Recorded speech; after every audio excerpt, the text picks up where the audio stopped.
Well, hello, ladies and gentlemen, and welcome to an SRG semifinals match. Tonight we have two SRG teams going head to head. It's Hydra up against Virgo. I'm Sid Straight, and joining me is Hooney K. Hooney K, tell the people how you're feeling today, except for a little mad. Nah, I'm not mad. I just called in last minute, but I know these guys. I know basically everybody who's going to be playing right now, so I'm really looking forward to this. That's exciting. Given that you know everybody, I'll give us the top to down, and you can tell us a little bit about what we can expect from these players. So on Hydra, sitting in the top lane, we have Gunkus Maximus. Jungle is Wild Stars. In the mid lane is Chang. ADC and support are Bloke and Davendir, respectively. Do any of those names stick out to you? Yeah, I know these guys. Chang is a mechanical god. He's a former Katarina one trick and stuff like that, so he likes mechanics. And then we have Gunk in the top lane. I've had a lot of discussion about this guy because this guy is, well, he's really good, but he has no brain. But he's been trying to fix it, so I'm looking forward to see if he has a brain today. And he's going to have some tough competition up against him. We'll go down the Virgo side here. In the top lane is Caceres. And one of the reasons why I say he has tough competition is you look at how many wins took each of these players to get to Diamond 2. And Caceres did it in under half of the amount of games that it took Gunkus Maximus. And that's to say that they are both the only two players in this game, two of the only three players in this game who have made it to Diamond 2. And they've made it here the fastest. This top lane going to be a real point for us to look at. In the jungle, it's Andafir. In the mid lane is In Yo Face. It's a real great name. And then in the ADC and support, it's Nikoa and Beta Banner, respectively, for Virgo. Again, those names stick out to you in any way? Oh yeah, I played against Keith's in the top lane quite a lot. Um, I like the guy, but I'm pretty sure he's going to be outmatching Gong in top lane. And Yeah, in your that's just face, yes, he has a beautiful name. It's also his playstyle. So yeah, this is going to be great. Yeah, and we've loaded up into the draft phase now, and that means all of Huninke's speculation can be thrown out of the window as the teams get to pick and ban their way through this game. First off the table is Rek'Sai, a very strong pick in the hands of just about any player. Weird to see it banned, though, when the Gragas is still left up, unless, they're planning to ban the Gragas as well. I don't actually know what Endofir plays, though. He does. But Rek'Sai, in my opinion right now, she's not really that strong. There's a bunch of other stronger champions, but yeah, Andafir has been playing a lot of Rek'Sai, so it would make sense to just do the respect ban. And obviously, that's two jungle bans now taken off the table with Zac and Rek'Sai both pulled away with 5 seconds left. Hydra will be forced to ban, and Yasuo is actually taken off the table. So maybe that's why they're not banning the Gragas, is they plan to take away the Gragas-Yasuo combo anyway. And when the Yasuo is gone, the Gragas definitely falls in priority a little bit. Third jungle ban comes out, though. That's now Zac and Jarvan. It's also totally possible. They just imagine 3 jungle bans are coming anyway. And with Xayah taken off the table, it's looking like Hydra has came in with a pretty healthy and wide banning strategy. And from Virgo, there's no discussion about what the strategy is. It's to force Wild Stars onto something he is not comfortable on. Jack's now taken off the table. Yeah, targeting the jungler can be a good thing, but it does leave open all the good champions for the 2 solo laners. It's also a very ham-fisted approach, which means they are able right now to select a jungler in the first phase if they wish to, or in the next 2 phases. And it really signals to Hydra that they have to pick a jungler early. Also, though, this can be used to Virgo's advantage, where they know that a jungler should be getting picked up early, and that means they can use that third pick as a counter pick. With Pantheon locked in, a whole lot of maneuverability as far as the lanes go. He can be flexed every which way. Set can be flexed a little bit, but still we expect that to end up in the top lane. No, it could also go support. Oh, Set that is support true. in the right hands is really strong. And that's always a good way to save your solo laners from potentially bad matchups. Obviously, Nautilus can go middle as well, so nothing is set in stone right now. I actually do like the idea of flexing set to support. I think the Nautilus makes that a little bit less of a possibility, though. Yeah. Even though I'm a huge fan of the mid lane Nautilus, I think it's one of the stronger picks you can go. We do see 15 seconds left on the pick for Hydra. As the time dwindles down, you can only imagine that the second pick will be coming in even faster, just given all the time they've had to think. Ezreal will be the selection. It's a good answer to Nautilus, but definitely not the best. Oh, they go Yuumi now. Do it. Yuumi is Obviously, one of the strongest support right now, for a reason. And Ezreal is just the perfect pairing for Yuumi to just move around the map. Yeah, normally I would caution against a Yumi pick just because I feel that if it's picked because it's good, most people aren't going to play it for the same reasons that it's good. It does look like Braum is locked in, but I was going to finish by saying that these players are all talented enough that really shouldn't be the issue. If they're picking something, they feel comfortable with it. Same reason I'd imagine they pick Braum. Actually, incredibly potent with the Pantheon. We'll see if that synergy works out. And Kai'Sa locked in, one of my least favorite ADCs of the current generation, formerly S tier plus type of champion, and a lot of changes and nerfs have really pushed her to the side. But still, if you can get your upgrades early enough, she's hyper scaling, and you can't take that away from her. Oh no, no, the champion got a bit of love from Riot in the last couple of patches, so like she's in a decent spot right now. But there's more focused on the AP side of the build. And Riot has been doing this a lot where they decide to flush champions full of ability power, almost instead of deal with kind of the inherent what would the word be, inequalities in their kit. Mordekaiser and Elise, though, both taken off the table, and now these jungle bans are seeming to kind of bite back at Virgo, as if this Pantheon does get selected for the jungle, it would look like it could be 5 jungle bans potentially going towards them. I would expect them to remove the Olaf right now, because it seems like they're removing all the early game junglers, like in Rek'Sai and Elise, and the next on the board is Olaf or Gragas, but right now I don't see Olaf, Gragas, Gragas Lee fitting Sin. well when you have Nautilus and Zed. So that's a 3-piece though. I mean, it's Olaf, it's Gragas, and it's Lee Sin. I don't actually see why these jungle bans are being made because the Elise also needs to be taken off the table with what they're banning. It seems really hard on this patch to actually pigeonhole a jungler unless none of these guys play Lee Sin. But if any of them play Lee Sin, I think that's just a huge blunder to leave that up. We'll see what Gunkus decides to ban here with 0 seconds on the clock. If you listen, yeah, you're right. It's It's Olaf. Yeah. But yeah, if you listen to LS, Lee Sin is one of the Sinner champions because it's so reliant on you having great mechanics. Yeah, to make the champion work. And then there's a champion like Echo. Echo is left open. Echo is really, really strong still. Like, no matter what they decide to do, nerf his attack speed, nerf his damage a bit. Like, they buffed his stun to 2.5 seconds. Like, that's a long time to be standing still. No, that's very true. On the LS a lot point, of damage. I would just say that I think he's fundamentally misunderstanding why people pick Lee Sin. It isn't because he's easy to execute on, and it isn't even because they think he's a good pick. It's actually precisely because he's so mechanically intense. Broxa said this, that he was told by, I believe it was Tarzan or another jungler, when he was at an international event, essentially to just play Lee Sin because Lee Sin lets you practice every single jungle mechanic you'll have to do in a game. I mean, there isn't a jungler where you're not practicing mechanics when you're playing Lee Sin.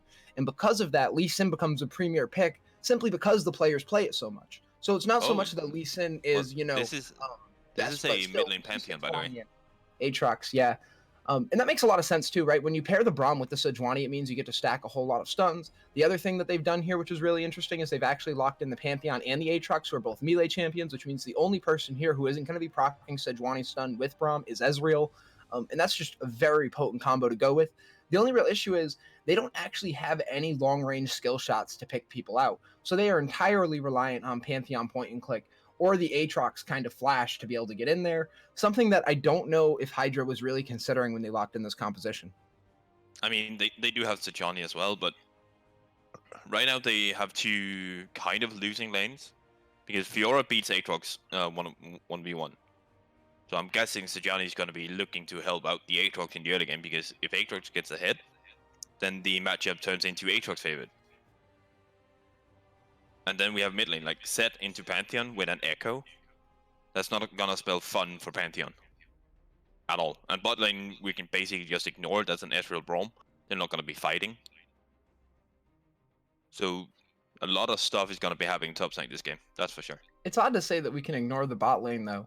A lot of the changes towards Kai'Sa have been to kind of make it so that way her early game isn't as punishing, and her late game still feels that rewarding. I think Nautilus is a really good answer to the Ezreal, and while I'd agree with the analysis that the Hydra bot lane definitely doesn't want to fight out of Ezreal Braum, it doesn't mean that Nautilus Kai'Sa won't be trying everything in their power to make it happen. Some key points to pay attention to in that bot lane will be the level 2. If either side gets to the level 2 first, you can imagine an immediate engage. Again, these players should be good enough to back off the second that one team gets the level 2 and seed the CS. But if that doesn't happen, it's death instantly. Same thing with level 6. The Nautilus Kai'Sa or the Ezreal Braum have insane potential at level 6, something you alluded to when talking about the Hydra draft, that all of their long-range engage, I don't know if you said it exactly in these words, is coming from their ultimates, particularly out of Sejuani and Braum, right? So when they do unlock that potential, they're going to be really able to start fights off in this bot lane. I think it's just kind of about playing around levels down there. Oh yeah, like they want to play safe until they reach the point of well, I am now ready to fight. Like Ezreal on 2 items is stronger than Kai'Sa in my opinion. But Yep. Ezreal is one of those AD carries. Like the champion can be good, yeah, but it really depends if you hit your skill shots. Like if you hit your skill shots, Ezreal is kind of the best AD carry in the game because he deals more damage. Because he does it from so far away and in a safe way, so he's not really in danger while dishing out a shit ton of damage. While Kai'Sa, if Kai'Sa is going to be able to deal damage this game, she has to get in close. Like she's a short range AD carry against the Aatrox Pantheon. Like she's not going to have fun in team fights. Yeah, very true. And Ezreal, of course, trying to hit somewhere around 75% of those skill shots, normally the number that we're looking at when we talk about him. Looking up at the other lanes, I do think that Echo has a much harder job to execute than anybody else on his team, except for maybe Kai'Sa, given how low her range is. And it's going to be interesting to see if he's able to get the counter ganks off onto Sejuani, which are actually going to be potent for him. If Andafir is trying to gank himself, Echo's ganks are honestly pretty bad. Given that the state of the lanes looks like that only Chang is going to be engaging in the mid lane, that means I'll imagine Andafir actually plays super heavy towards the dragon side of the map and maybe even loses a Rift Herald because of it to Wild Stars. I mean, yeah, like, it really comes down to who tracks the enemy jungler the best. Because if they don't keep track of where Sejuani is, well, that's gonna spell danger in the entire top side of the map. And Sejuani can't be caught out by Echo because Echo is gonna beat up Sejuani in the pure 1v1, and you do have set in mid lane to unlock Echo for the potential invade. Yep, and I mean, Sejuani's real play will be gank. to save headbutt. That'll be her saving grace, right? You save headbutt and you try to get yourself out. The set lane, it'll be really fun to gank for Echo, and that's one of the reasons why Sejuani won't want to spend any time there. But she will be forced to make ganks happen. Particularly in the top side where she can get Aatrox ahead. I think that most cases we're going to see Sejuani actually path up there for an early gank. But even in the bot side where, like you've said earlier, Kai'Sa being a short range ADC, Nautilus being a melee support, they're going to be pushed up. And they're going to be pushed up further than most bot lane duos. Oh, yeah.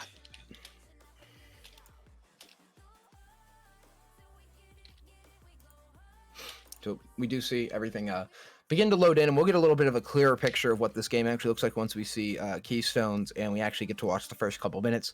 Because a lot of times, you know, you can theory craft what should happen, and it's not exactly what goes down. It's one of the reasons why people are saying that Korea as a region has been falling off, is that they imagine the game should be played in a certain fashion, and when their expectations aren't met, we start to see some holes in that really structured type of play. I don't think I'm smart enough to really understand it, but I can regurgitate the words. Yeah. Yeah, there's nothing out of the ordinary. Echo did go Dark Harvest. Sure, you can go Dark Harvest. Yeah, it's normal, but Electrocute is still more consistent. Like, you're not Dark looking Harvest for is for snowballing. Exactly. That's what you want out of this Echo jungle pick. I'm a huge fan of the Dark Harvest on it because I think that's what you want. He's one of the few Feast or Famine champions who are left in the game. And I'll be honest with you, you're 100% right. It is not as consistent because that Famine can hit and Echo can be entirely useless. His stun isn't even used for much at the point where he doesn't get those Dark Harvest stacks. I'm looking forward to see if he goes the Nash's build. Like, yeah, no, I've seen this Nash's Tooth Echo. And I'm positive 5 if you want to count us in, Reed. But yeah, like, Nash's Tooth Echo, in my opinion, is better for snowballing. Like, so much better for snowballing than the Protobelt into Lich Bane is. Yeah, I mean, the reason that you're going Protobelt is I'm pretty sure you want to get the Cinder. I believe it's not a Cinder Hulk, is it? It's a can't remember the name of it. You want to go for the 800 gold item that gives 400 health and 10% CDR. Yeah. That's really it, right? Is the CDR is just so important. But you will get that off the Stinger as well. You just get it a little bit later than you would with the 800 gold item. I believe it's 1100 for a Stinger. It's less HP, but in my opinion, it's still a bigger snowball item, because if this Echo gets ahead and goes Nash's, he's just gonna be sitting in Sejuani's jungle and beating up that boar. Sejuani can't do anything about it. Obviously, they 5-stacked in the bot side for Virgo. They kind of left their jungle open because of this, but Hydra is playing so passively given the state of their champions, which I actually would kind of disagree with. I think that they have a really strong level 1, and they actually have an even stronger bush camp with Braum, Sejuani, that they could just invade or, camp. They should have just been 5-stacking and let them walk into the brush. Like, would have been much better. Like, we do see some kind of odd summoners. Like, the Chang went for the ignite in mid lane. Means he's going to be playing really aggressive. And we do have In the smart of Ezreal exhaust to take on. exhaust. Yeah, exactly. Like, Ezreal took exhaust, which is really good right now on most AD carries, especially if you're against something like Zed and an Echo. Now we do see they're actually mirroring pathing here, and that's going to end up being an issue more for the Echo than for the Sejuani. Unless Echo goes to his Krugs here and does something I'm not expecting. We'll have to see what Andafir actually pulls off on this one. Yeah, I don't like the fact that that Echo started topside. Well, him going to Krugs means there's something different in mind, I think, than him just going over to his Raptors. He might even just recall after getting his Raptors. I'm not sure if that's the most efficient pathing. It might have been because they warded, like, they know, alright, cool, they warded in my Raptors, so I'm gonna be not showing where I am. Chang because he could have went red and then walked directly into bot side. And that's the power that you see right there of that Fiora counter pick into the Aatrox, especially when you get the level 2 before he's able to even get his. It's just so potent to be able to use that W and stun him. Yeah, exactly. And that was so close. Like, it was well played by Gunk to stay close to the wall so the Vital wouldn't proc. That kind of saved his life and his flash. But yeah, you see Echo just completely skipping Raptors because he knows there's a ward there. Oh, there we see the stun come down from Pantheon. Sejuani is in on the mid lane, just as predicted. This is the spot that she wants to make the play into. Lands the headbutt as well. The Ignite comes down, and the flash was already burnt by Enyo Face, so he will go down. Echo is too late to the counter gank. Yeah, so that's really good play there by the Sejuani to save the headbutt and not use it as an engage tool. Obviously, she stacks up the stuns with the Pantheon, lands it after, so you see have land, wore off. And all of that is just smart heads-up play from Wild Stars to get the first blood onto the mid laner. Yeah, sorry about that. Someone was knocking on my door. But yeah, he did what he had to. Like, they used the fact that they have a combat summoner on Chang. Just they exploited the fact that they can proc these Sejuani. Oh, Chang is back in on, and here comes Sejuani. This time she has used the headbutt early. There is still no flash on Enyo Face. Takes one turret shot. He's going to be pulled back in. Chang takes another. The invulnerability is channeled, and it doesn't block any of the damage. Here comes Andafir. Andafir flashes forward, going to be able to pick up that kill. Double buff wears off. No more red buff onto the Echo. Fiora is taking down the Aatrox in the top lane. Gogkus will be forced to flash. Yeah, he's not having fun top lane. Like, it's going to be like this the entire lane phase, and basically whenever Aatrox puts himself in a side lane, unless he gets some help to get a lead. And it looks like help will not be coming for him. Obviously, Andafir has already ganked the mid lane twice, picked up one kill for it, but the CS is going to become a major point for this Echo. Even though you want to get Dark Harvest stacks as much as possible, you do need to get at least one item under your belt, whether it be Proto Belt, whether it be a Nashor's Tooth. I really just think you need 10% CDR, but... No, like, getting farm on champions like Echo and Kha'Zix and like the other assassin junglers is not a bad thing. Like, the sooner you can get your your complete jungler item at level 6, the better. Like, it's okay to farm. I think it was the rank 1 jungler in NA who said it. Like, he likes to farm early on champions like that, and then look for the easy ganks, as to say it. Like the one he just got in mid lane, like the free kill. Yep. In the bot lane, it does look like Kai'Sa Nautilus have been shoved off, but the freeze is no longer a freeze. It's a slow push. That means that Bloke and Davindir are both going to be forced to shove in now. Yeah. And this is okay for them. They're just going to be pushing it nice and slow and then crash a big wave and then just reset and wait for the wave back to him. So this is kind of what they want.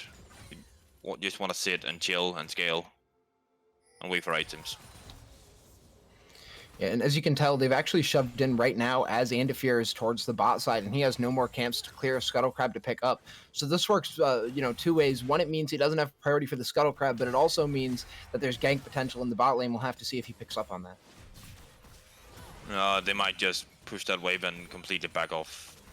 Yeah, here comes Interfere. He will see the ward, though, so that means it's just going to be a ward clear, and it will reset priority, allow him to go get the Scuttle Crab. In the mid lane, though, In Your Face is going to become the target of another gank from the Sejuani. Going to miss the second part of the W set, pulls them both in. The Pantheon stun does not land. The stun comes in from Sejuani, and vulnerability channeled by Chang, but Sejuani is worse for wear. Echo dives in, only able to land one proc onto Chang, misses the Q. Yeah, I'm kind of sad not to see the ultimate from Set there, because pretty sure they would have just killed Wildstar if they did it, because he knew Echo was right below him. And they shouldn't really have went for that gank because they knew Echo was bot side. So Echo would be there to answer, and you see the power of Set, even in a 1v2, he takes them both quite low. And now they get priority on Drake because their bot lane didn't reset yet. And for some reason, and now In Your Face does have the ultimate still for this dragon. Sejuani will be the first to go down. In Your Face playing onto Braum. Braum eats the ignite. Not going to land into the Echo stun, and everybody backs off. Set ultimate is used in the fight. Yeah, for some reason, Pantheon stole that Drake. Oh, really? I didn't even notice that. That's a feels bad type of moment. Keysters might go down here.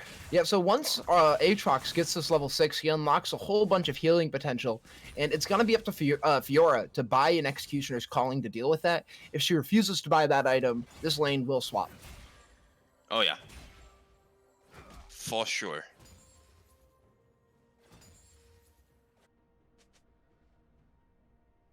No, we do see the bot lane taking it back here. Obviously, it's the first back for them, and that means Ezreal's going to be late to the tier if he decides to go that, but he does have 2,000 gold sitting in the coffers to spend on whatever he'd like. Decides to go tier Sheen and a potion. Yeah, I don't like that. Like, you should have went for the pickaxe instead. The way they're playing bot lane right now, he doesn't need the tier. Like, he doesn't need the fighting power right now, so you might as well just get even closer to completing his mana immune. Obviously, that mana moon stacks that one, faster. the better. Yeah, exactly. Yep. Like, upgrade, it stacks way much faster. And if he did that in, like, he might have it fully upgraded at 17 minutes at the latest. Did you see that Nautilus blasting cone? Oh yeah, there was a weird interaction.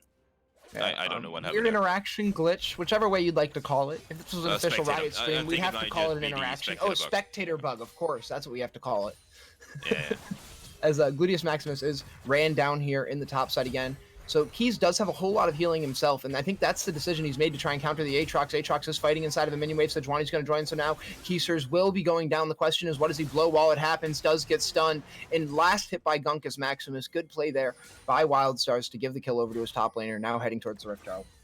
Oh yeah, like that's the kind of help Aatrox needs, because right now, Gunkus has been keeping the pressure on Fiora for some reason, because I don't know what Keysters is doing. He's walking into everything.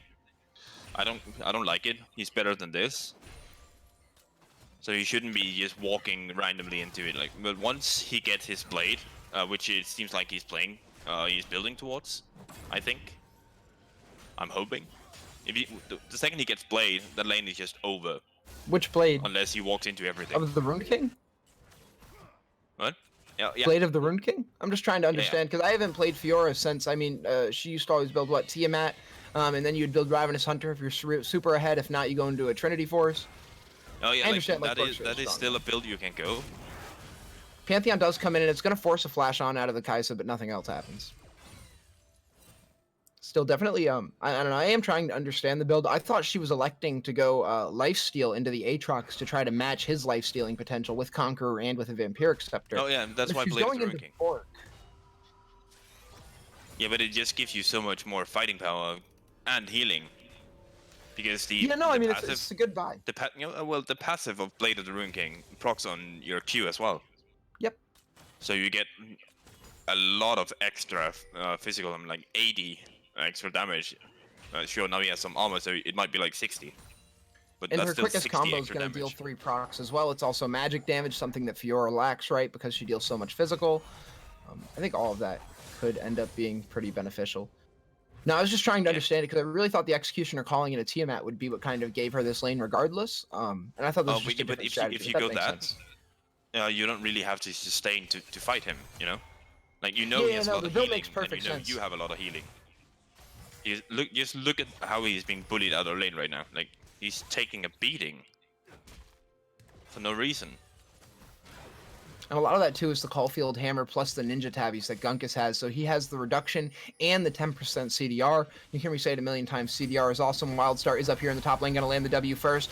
Go for the full proc and then go for the ultimate, but it's going to be stopwatch used. Never lands the stun onto Keysums, and that means Wildstar's actually going to go down. It's now a 1v2. In Your Face has been able to make his way in using that teleport. Keezers is going to be playing around the side, should try to cut him off. That's the play that's being made. In Your Face plays forward onto the Aatrox, uses the ultimate. He's going to dash forward, but he dashes unknowingly into the Fiora, lands one part of the knockup, no W channeled, and In Your Face will pick up Gunkus Maximus. That's a really nice rotation from In Your Face there. Completely saved that dive. Like, and Keys has played that run really well. Like, he got his ultimate off before Sajani managed to press stopwatch, so he gets all the healing that keeps him alive. That was just really well played. Oh, we do see In Your Face going to pull Chang in once again. Chang lands the stun. Echo on the way. He's just stalling for time. Chang does proc up Conqueror entirely. This is going to be a tougher fight than I think Hand of Fear imagines. The invulnerability will keep him alive, and Echo takes quite a bit of damage for that Wildstar, using the ultimate with a bit of cover from the headbutt. And if you're just channels his ultimate to be able to get out here, Parallel Convergence will allow him away. In Your Face is shut down by Chang. Flash forward from Davin D with an ultimate is going to seal the deal on Andafir. Ignite for good taste on the shutdown goal goes over to Wildstars, who has been an absolute monster on this Sejuani. It feels like he's involved in every single play, and his kill participation speaks to just that. Yeah. Like, this is a really nice reactive play from Brom as well. Oh, they're not gonna be breaking mid-turret, not entirely, but right now they're doing two things at once. Like, they're doing Drake, they're doing mid-turret. Like, this is just perfect. Ezreal is just sitting bot lane and be like, I'll join you guys later. You know, like, he's gonna be there later. Later on, he's gonna be part of it. But yeah, you're right. He did go for the Hydra build. Sorry, on Fiora. Oh, so he did feel like he needed that. If you actually noticed, there was some really cool stuff going down by Andafir, where he was actually walking towards the top side. The only mistake that Hydra made in that fight was that top lane was left in a slow push. I don't think they had another option, but it definitely, as far as map state, you know, isn't optimal. And what we actually saw was Andafir make his way towards the top side to make sure that they still got that advantage. A worse team you would have saw let that wave crash into turret for nothing, and then he even backs off towards his jungle when he realizes that Keysers is going to be going up there anyway and make it in time. That's the type of play that we just don't see all the time, and you have to compliment because it's so minor and so easy to miss. Yeah, and he is going Nash's Tooth on Echo, by the way. Which, yeah, will be good as long as he brushes that CDR, please, for the love of God, my guy. Yeah, I don't know why he's buying components to both of them, but yeah, he's going towards that item, so it means he's gonna be looking to farm a bit more, because right now there's no Drake to play for. And there's no Herald to play for, so right now he can just slow a bit down and just get some farm under his belt. He is winning in farm right now, and level against Oh, we see a big pull come in there from Nautilus, going to use the dredge line as well. That's the ultimate use from the support. The dive back is going to cost a little bit, and Davindir is the only one who falls down. Echo ultimate for good measure there, doesn't connect. Yeah, again, they're just using their ultimates and be like, alright, cool, we get a free kill. They don't really get anything other than that. They might get some pressure mid, but that's it. Oh, Keysters might go down here, did have the teleport, was definitely looking to channel his way out. The W is not going to connect the stun, and that's definitely what he wanted. That's going to be a heal. Every time those vitals are procced, it's a heal. And obviously the big field is more heals than he could ever use. Gunkus Maximus is going to go for the kill, but the flash is going to get him out. It's another close one. That's going to be a big heal. And Keysters is staying alive by proccing every single vital in that fight. That's incredible Fiora play. Saves the teleport, wins the disadvantageous 1v1, and I think that that's going to set his team up for a game 1 win, honestly. That's a huge nail in the coffin. Oh yeah, that's a big win for the Fiora in the 1v1, because he has been bullied a bit, and his items are worse than what the Aatrox has. But the second the Aatrox ultimate runs out, that means all the extra healing is gone. So Fiora wins that one. Oh, look at that, though. Gunkus Maximus saw exactly what we saw, and that's that the healing from Keysers was so oppressive, and he actually beats the Fiora to buying an Executioner's Calling. This man is a hero.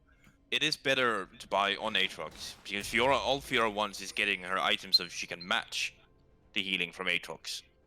But Gunkus realized that he's losing the 1v1 right now, so he needs to opt into it, and he did go the what's it called? It's called Cull. He did go Cull, yeah, and he just finished it. Yeah, he just finished. So he got an input of gold, so that means like him buying Executioners kind of is okay compared to the 300 gold he got and the 100x, so that's 400. And then Davendier's a selling it, so support. he kind of got value. It looks like they're going to be making the pick out now into In-Yo face, but they don't deal enough damage. It's a Q to disengage. And you almost felt like the Davendier might die there. Just so weak right now as a support, only sitting on a chainmail.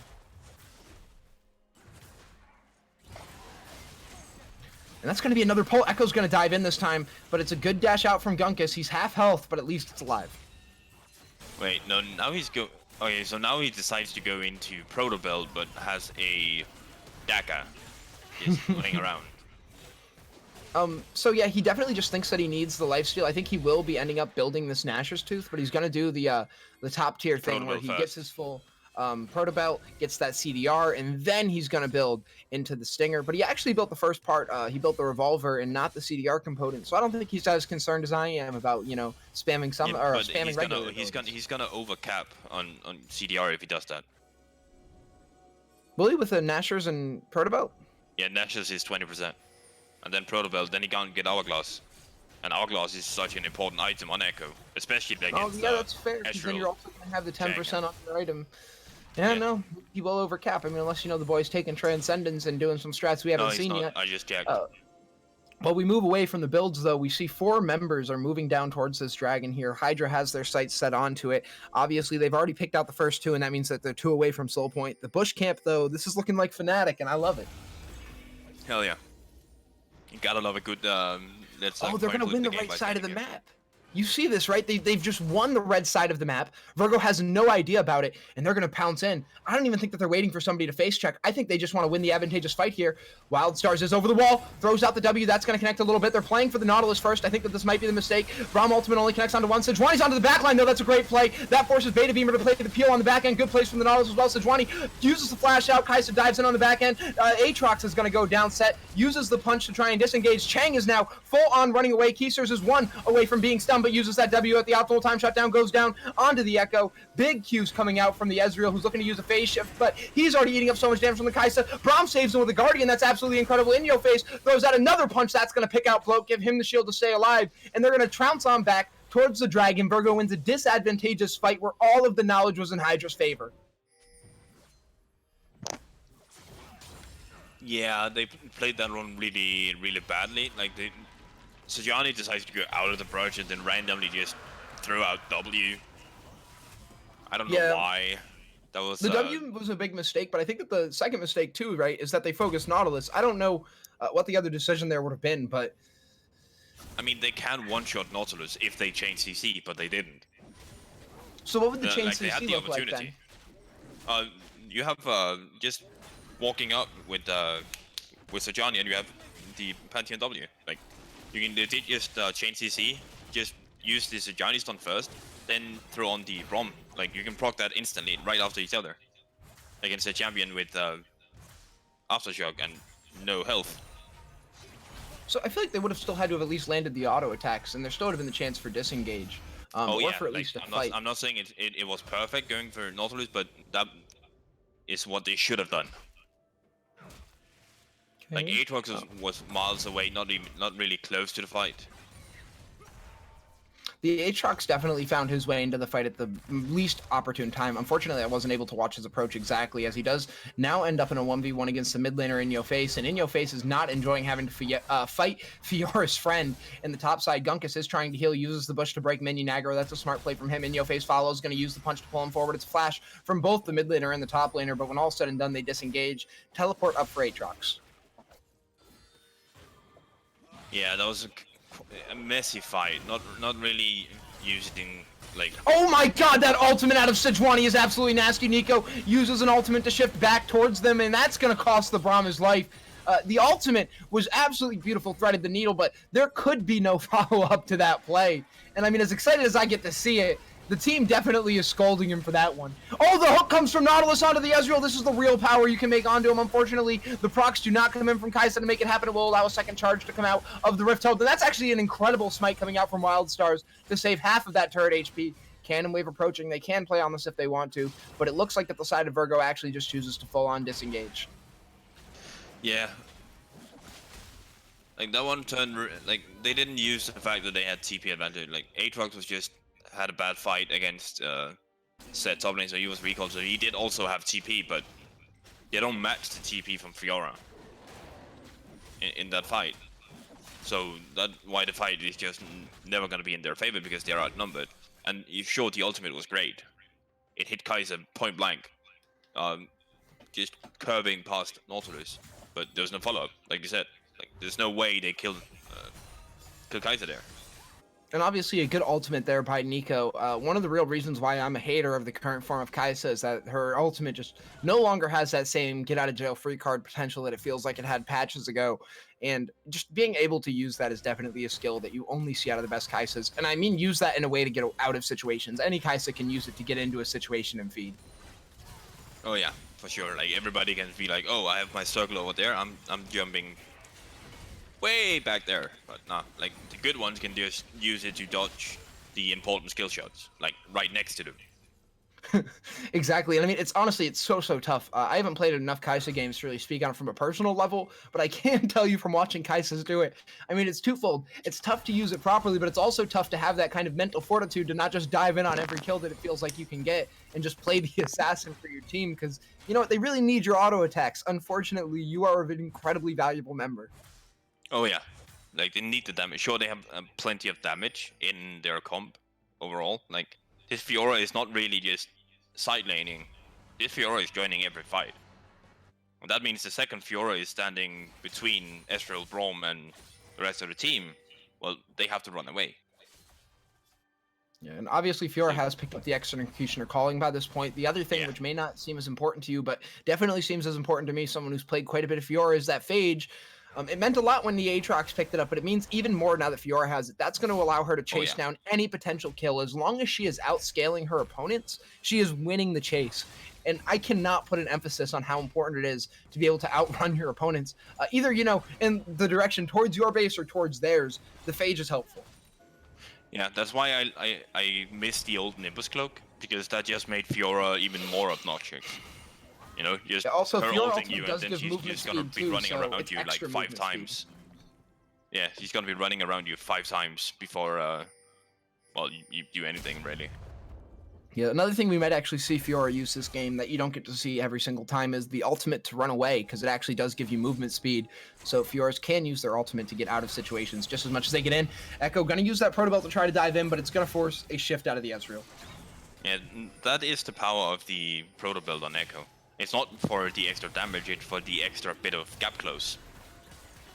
To be able to get closer to your target. Sure, it's nice to have the HP, the AP, and cooldown reduction, of course, but that the traditional take from the top side of Dragon Pit. Dragon Pit goes down very quickly. Ezreal, or the Echo, is going to be able to pick it out. Braum ultimate slows down the field. Inyo faces in the back line, and he's being beaten down by the Aatrox. Chang is going to go down to some good auto attacks from the Kai'Sa. Kai'Sa now focusing down the Sejuani, and all of the attention is on the Fiora. She's going to go down. Aatrox is now onto the Kai'Sa, who's going to use the Blasting Cone to send him back onto Andafir, who flashes out. That's going to be Bloat going down. He's caught in a precarious position there. Double kill goes over to Andafir, and when all is said and done, it's looking like it's a 3 for 3. This is the first sign of life out of Hydra in nearly 15 minutes.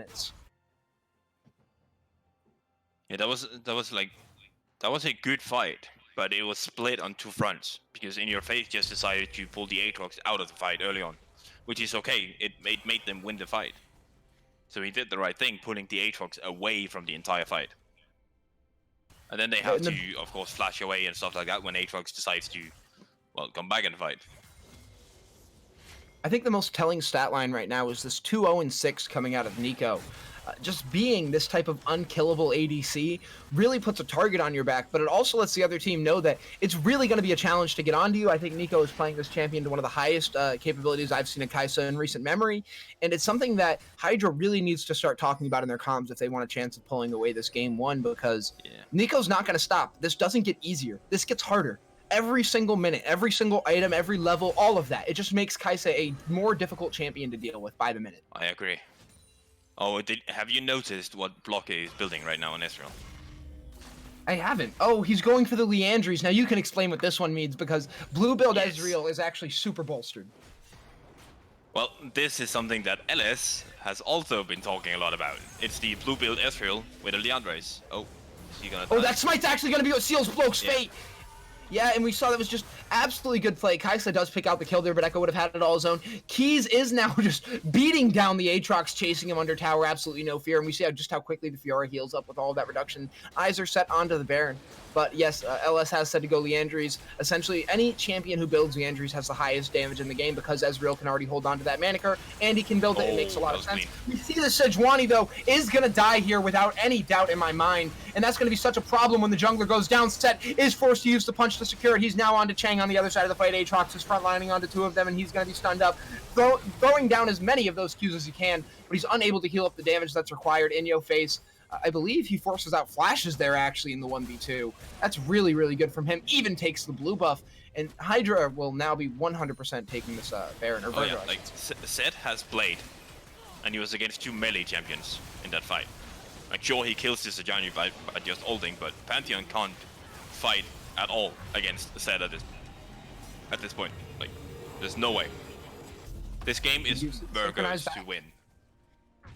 It was a good synchronized back, too. Honestly, they're kind of impressing me with the little bits here that they're doing. Even Set deciding to stay on the maps. That way mid lane's going to crash and end up synchronized with the other waves, even though top lane won't be synchronized with everybody else. And I'm not sure if that's the decision, but that is why you hold that mid lane there. So even if he's just doing it out of habit, I'm happy someone taught him it. Oh, yeah. But yeah, like, if the fights can go into Hydra's favor, if they can slow down the fights, because right now they kind of have 3 champions who want to go in, and they have an Ezreal. Like, their comp is not really that good, because they don't have an answer to... Because they kind of lose the brawl right now. They lose the brawl with the 3 melee champions. Oh, In Your Face is running in. He is not afraid of the final Q coming out from Guckus Maximus. That's going to pull back in Your Face, and I don't think he is concerned in the slightest with being pulled back into a fight. Gunkus should be the one afraid. Gunkus is healing up quite a bit. The Conqueror is going to stack back on top. Big shield comes out of Set, and that's the real fear you had to have. It was the fear that I had inside of my heart. When the punch comes out, the champions will fall. Yeah, at this point, Aatrox doesn't do anything. He brought him down low. Aatrox, by the way. Just very disrespectful there in Set, in my opinion. Almost like he wasn't respecting the fact that he wasn't using his most important ability. Yeah. But yeah, at this point, like, this is one of the issues I have as a coach as well. Like, you don't want to blind pick Aatrox because there's so many matchups right now where Aatrox just gets outscaled. And they pick 2 solo laners to outscale him. It's one of the reasons why Aatrox was so strong is that he was a blind pick, and it's the reason why we still see him being used as a residual blind pick, even though some changes have came through. It's something that will probably be reconciled by the time the next split comes out, honestly. We'll be seeing this for a couple of months. That dredge line does miss, so it's the first one from Nautilus to just go wide into a wall. That doesn't matter, though, as the Braum is going to go down. Kaisa uses the ultimate to get back into the fight. Wild Stars is looking to stay away out of this fight, and that's going to be a forced ultimate out of the Echo. The Ezreal misses everybody with the big true shot. And it looks like when all is said and done, only Davendir is dead for the side of Hydra. Yeah, like, that's the greed play, because you're trying to, alright, we are far ahead, let's force this fight. Oh, we did it under a turret. Well, oh, okay, let's back out. No, I didn't see this, but I actually don't think that was greed. I think that was a product of what happened earlier, right? So I talk about how Set wanted those waves to be synchronized. That's why he stayed in mid lane, right? And then what we saw there was when all 4 of them dove and then backed out, it would have been thirst, it would have been greed had they stayed in, but they left and allowed Set to get the inhibitor cracking open the base on the top side. So I think that was actually just a calculated decision to allow In Your Face into the base. Yeah, it might have been a bit of both. Because, yeah... Well, you know, like a little bit of luck always is important to victory. They made a whole song about it over here stateside. But yes, the only reason why that one worked out so well is the fact that, well, they're kind of far ahead. And the synchronized waves. I mean, I got to give them credit where it's due. Trust me, I love to call it luck when it's luck. But when you see teams actually trying to get waves to crash together, that's something that isn't a diamond level tactic. That's something that is a top team level tactic, because you don't actually really learn that in diamond solo queue. Oh no, like they didn't do it perfectly, but of course. They did it well. Like, they had all 3 waves crashing kinda at the same time, because Fiora was pushing bot and then rotating in to join the rest in mid. And while Zed is just pushing top because nobody can answer him. Oh, did you see him even steal that red buff right out of the Yeah. hands of Ezreal? Andafir is having a field day. Now that I'll say is just a product of being so far ahead. Braum now the target. Davendir goes down for his 4th time this game. And it feels like he is just always in the wrong spot trying to get just an inkling of vision for his team. So that way they might be able to walk into their own jungle and take a camp occasionally. Yeah, like this just proves the power of Echo versus Sejuani jungle. Because you draft Echo with 2 winning solo laners. Oh my god, Kisser's just absolutely dominated Guckus Maximus! Yeah. Sorry to cut you off, but there's no way I can't mention when he just pulls him like that. The Ignite goes down, and I think Kisser's dies here, but I don't feel bad for him at all. He just did absolutely mean things to Guckus Maximus there on the top side. I feel like there might have been some in between love-hate relationship right there, because they're both playing for the same org and stuff like that. You kind of want to just beat up your opponent, you know, like one of your colleagues, to put it like that. Oh, and that's 3 inhibitors falling down means super minions are going to be spawning in each and every wave. And once again, I don't know if everyone else noticed that, but I surely did. They crashed all 3 waves at the same time, so that way everything fell in unison. The only reason the mid lane falls faster than the bot lane is because Set was a solo champion and there were 4 in the mid. Honestly, that type of play is not something you see every day, and this is a game where if you're having trouble syncing waves, you should go back and pay attention to the wave management that these players are doing, because it's honestly really, really good, especially for this level. Like, pros really struggle with this. You hear them struggle with it every single game. Like, this entire, like, imagine if they didn't draft Braum. Because Braum is doing absolutely nothing right now. Yes, Davendir is caught out once again. He seems to only force his team into fights that they do not want a part in being in. Bloke is walking forward. The ultimate from Ezreal, or Echo, sorry, is channeled immediately into a stun. Set's going to pull back one. Sejuani's taking the shots down onto Set. He uses a nice flash punch to group back up with the team. Kaiser's just going to take out Guckus Maximus, and he gets the double kill when he takes down Chang. Now, Bloke is trying to peel using Q's. Wild Stars is super low. Braum goes down to Andafir. Bloke will use the last shift that he has. Flashes down, and that means he will fall to the double kill from Andafir. Now it's going to be both playing for the triple kill right now. Who's going to get it? Oh, Sejuani runs back to base. Wildstar protects the KDA. And yeah, of course, they're not going to dive that turret. Really good play from them. Virgo will take the first game in a rather convincing fashion. Macro play, immaculate. Micro play, leaving very little to be desired, because it's honestly just about as good as the macro. And the only real point that we can talk about, I think, for them to come back would be this top lane. Yeah, like, they want to... This is why, like, they pick Braum as their Roth pick first rotation, which is not good. Like, Israel Braum is a safe lane, you can't really do anything, but when you have champions like Yuumi open, like, imagine Yuumi on top of this Aatrox in those fights. Like, it would have been so different, and the idea of first picking Pantheon as a flex is okay, I guess. It's not a bad jungler, but I feel like in this scenario, they should have put a jungler instead.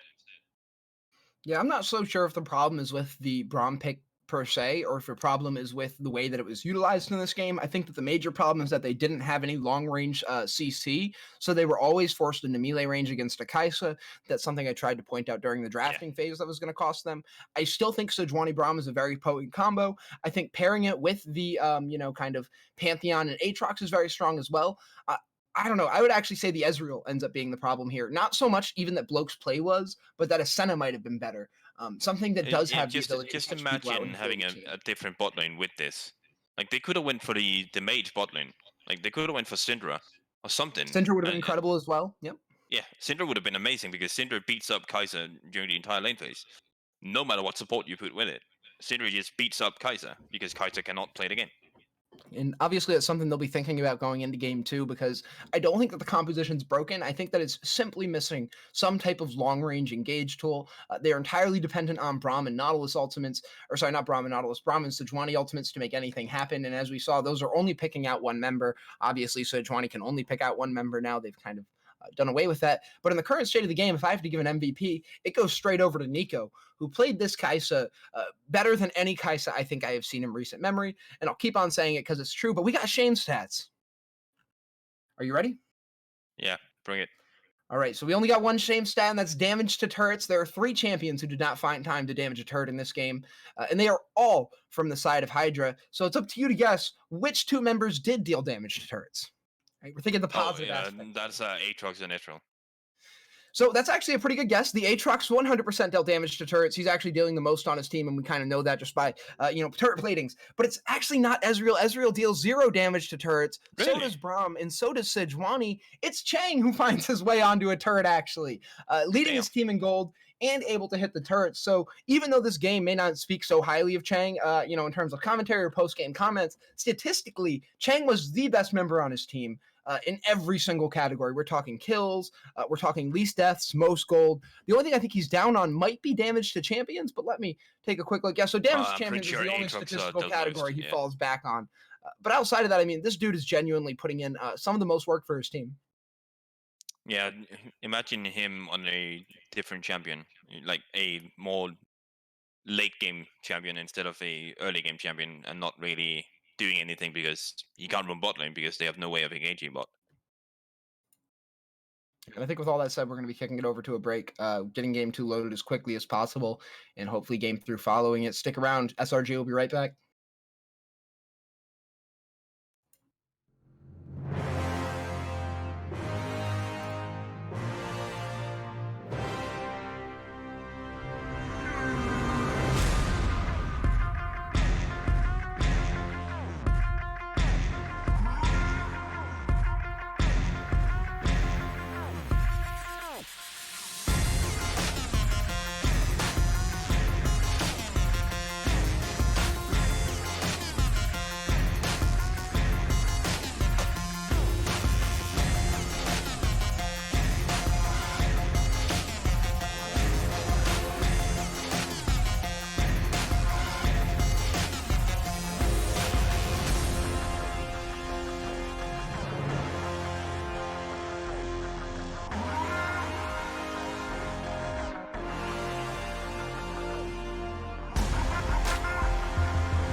Every child in Valorant has heard the tale before about the cursed mummy boy who felt his heart no more. So sad and lorn, the helpless lad, Amumu was his name.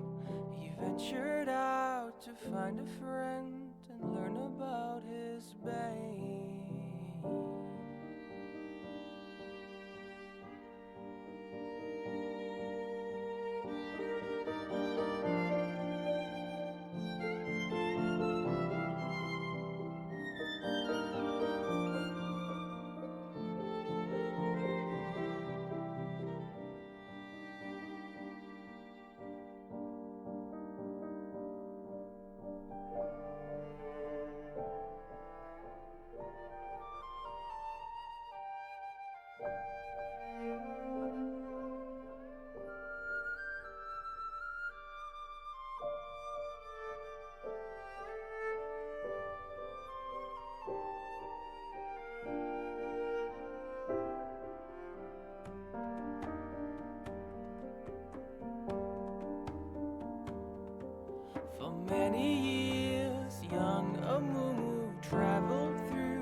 It would confirm what was a Mumu's biggest fear. It pledged that never shall someone become his friend. It pledged that he shall be alone until his end. But sorrow and despair became too much to bear.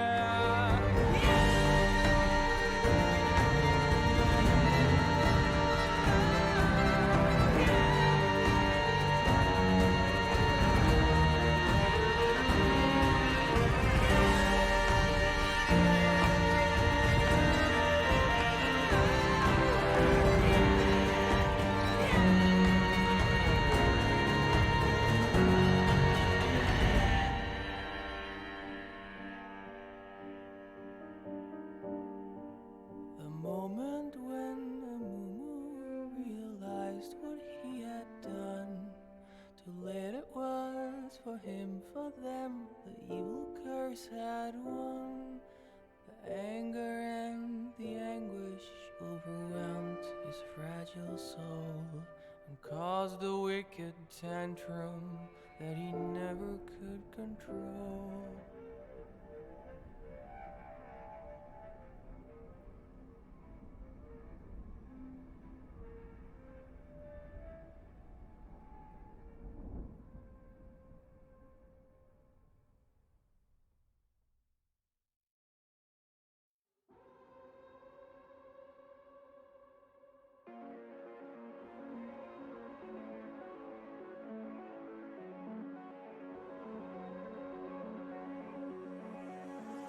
Tell me, where do I go?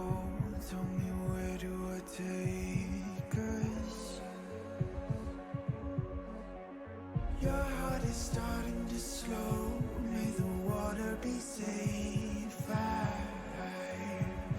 As I dive in, blood stains washing underneath the waves.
Welcome back, ladies and gentlemen of SRG. I'm Sit Straight. Joining me is Huni K, and we've got game 2 underway for you. In the last game, we saw Virgo and Hydra take each other on. It was a pretty close game up until about 9 minutes in when the unthinkable happened, and Aatrox lost the lane where he was up 1-0. Fiora began to take control of the lane where she had already had the counter pick, and everything kind of snowballed out of control for them from there. They've switched sides. Virgo's now on the blue, Hydra's now on the red, and we're going to have to see if this shakes up things. Zach is a repeat ban from game number 1. Yeah. I've always had the mentality: if you win, don't change anything. You know, there's no reason to change the ban if you already won the game. Yeah, I would agree with you 95% of the time. That's my mentality. Sometimes I think that there are changes that need to be made during the game, Oh and yeah, that's one of the reasons obviously, why you if always they have need to someone just ask pop your off players. completely. Yeah, it might be a one piece here or there. I don't think that there was a case in this game, but it's something that you won't actually normally know if you're a spectator. It's something you have to ask the players because they're the ones who really felt it. You don't know. Maybe Keisters doesn't actually like Fiora into Aatrox in this matchup and thinks that He does. he won that fight that was topside a little too close, and that's why he doesn't want to play that anymore. Maybe they want to ban it. Whichever way, so far we're seeing mirrored bans, everything except the Nautilus, which they have decided was a real problem for Hydra. Weren't they the one picking it? No. They were picking the Braum and the yeah. Sejuani combo up against the Nautilus. but It's now really see, hard now to forget, though, when all the melee supports do the same thing. True. They've removed Nautilus, so I'm 90% sure he's gonna be picking up Thresh. That's a fair answer to it. And I mean, with Nautilus off the table, other picks like Leona actually become a whole lot more potent than they were before. Yeah, but his Thresh is godlike. Oh, that makes a lot of sense. And yeah, especially if your Thresh is godlike. And Thresh doesn't just beat Leona, but actually counters Leona if you're good on the champion. And Fiora taken off the table means Gunkus was the one who was actually afraid. Sorry, what? Oh yeah, some different bans. We see the Set and the Fiora ban this time around. And the Pantheon, of course, but that's because they're the Set's actually a ban towards the champion they picked, so they feel like that the drafting phase won't allow them to get Set a second time. So that's why they've banned it away. They don't want to give it over to Chang, which also signals that there's better champions for Inyo Face to play, and he was actually just playing something to keep it off of the table for Chang. One of those things that, again, it's just kind of interesting to play around with, but with Ezreal picked up, ostensibly, we can expect the same composition. Yeah, I don't like Ezreal first pick. It limits you way too much. And it go the Yasuo Gragas. Give me life. Oh my god, I was about to take a sip of some water. I was feeling a little thirsty. Don't do a moo-moo. You're trolling me. I know you are Wild Stars. I know you can hear the cast right now, and I know you're going to pick Gragas because you love me and respect me as a person. That's deep, bro. Yeah, I'm just staying silent right now, because if it's not Gragas, I might start crying. It might be placeholder. Yes, thank you, Wild Stars. I knew it was going to be my big fat buddy in the jungle. This is why you don't first pick Ezreal, because you leave something like that open. Something like this, it's not even that, right? That would say it's one, but this duo together is better than the Sejuani Braum was last game. Yasuo is supercharged by the Gragas. And he can go into the bot lane, even though I personally really just like him in the bot lane, just put him in the mid. But these are pretty free ganks onto In Your Face. And with the Set banned away from him, he doesn't even have a premier Yasuo counter to go to now. He's banned himself out, essentially. Well, there is still counters. There's still answers to this Yasuo Gragas, depending where it goes. There's a lot of champions. Right now, they pick Yumi, banner. And Olaf is up. I would imagine you're just picking Olaf right now. No. All right, never mind. Okay, that's going to answer a long-range CC problem with the prior comp, but this time with Yumi picked out, it's not actually so much a problem as it was last time. No. Because, Yumi Elise is... Unless this Elise snowballs, completely hard, Elise is gonna fall off so bad against Gragas. There's nothing Elise really can do against Gragas. Yeah, I mean, Elise falls off against Elise and turns into a cocoon bot. So you put her up against someone who's going to be building raw AD scaling, it'll be a real problem. Also, I don't think that her early game is so much better than Gragas. Obviously, Endofear is going to be good enough to hit the full combination, something that we don't see out of lower tier players. We're talking the Spider out to the back, a Q after the cocoon has already landed, switch over to Spider form, repel towards the person, auto attack, W for a reset, and then Q them, all to deal max damage. Right, this is something you need to do in a second and a half. It's actually pretty difficult to do. Still, he's not going to be able to out damage the Gragas. And I'm talking that level of mechanical execution is required every single time he hits a cocoon. Yeah, no, if you're confused by what I said, the best way I can put this is imagine how Endofear is going to feel having to do that for the next 15 minutes if he wants to beat Gragas, who has to press E, essentially. He has to do it from level 3, and then he just has to continue. Like they should just remove Renekton. They remove Kled.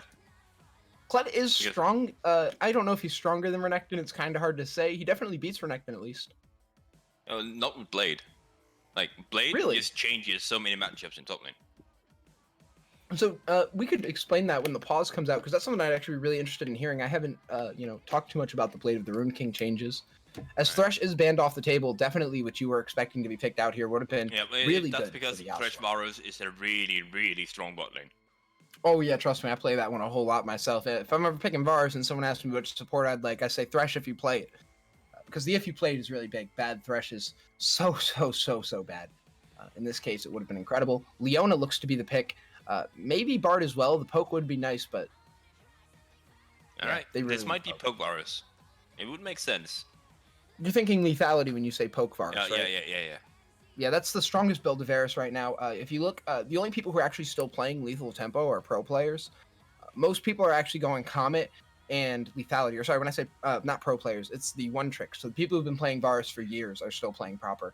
But pro players are all giving over to the Comet and lethality build. I know you love to see the blind pick Aatrox once again. This time it's for Keisers, though. So we'll see. Fiora is off the table. Exactly. We'll see if this is a matter of the matchup or something that it comes down to the champions. And I do like the Rise. Rise is a good answer into Yasuo Krakus. Never mind. They're trolling you. Yeah, I think they're going to lock in Rise at the end of the day. There's no way they really want to go Akali here, unless Inyo faces an incredible Akali player. Yeah, but like this is still a flex. I know Keesus plays Akali as well. I know In Your Face does. And On is up right now. Like On is still available to just pick in top lane because right now you kind of need someone to be standing in front of Varus. So On would be a good option here. Ornn would be the best option here. He's actually someone who we haven't seen talked about so far. And in my opinion, he's an S-tier champion. He should be banned or picked in the first phase nearly every single time. Mordekaiser, though, picked up. So what is he looking to ultimate away? Is it just to get the Yuumi off of somebody? Mordekaiser is just for the... I'm guessing pure side lane, because I don't see Mordekaiser fitting in here at all. I know it's a preferred champion of the Gunkus Maximus, but it makes no sense to pick it here. Like, Aatrox beats on Mordekaiser early. If Aatrox gets ahead and he has an Elise with him, so this Mordekaiser is not going to be having fun. Because Elise is going to go topside and make sure the Mordekaiser is behind it and Aatrox just snowballs over Mordekaiser. So it's interesting then that you mentioned the junglers. I'm curious what you think will happen here between the Elise and Gragas, besides Gragas outscaling. Obviously, they're both going to hit level 3 at relatively similar times. The question is, what do you think goes from there? Where are they going post level 3, and kind of what are they doing?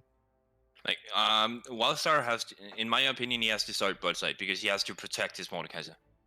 Like, he has to protect his top laner for the level 3 gank from Elise. Because Elise has nowhere else to go, and Elise needs to gank level 3. Like, if Elise doesn't get the good ganks and burn some flashes and then return ganks, like, Elise is gonna fall off so hard. Because Elise is a snowball champion, yes.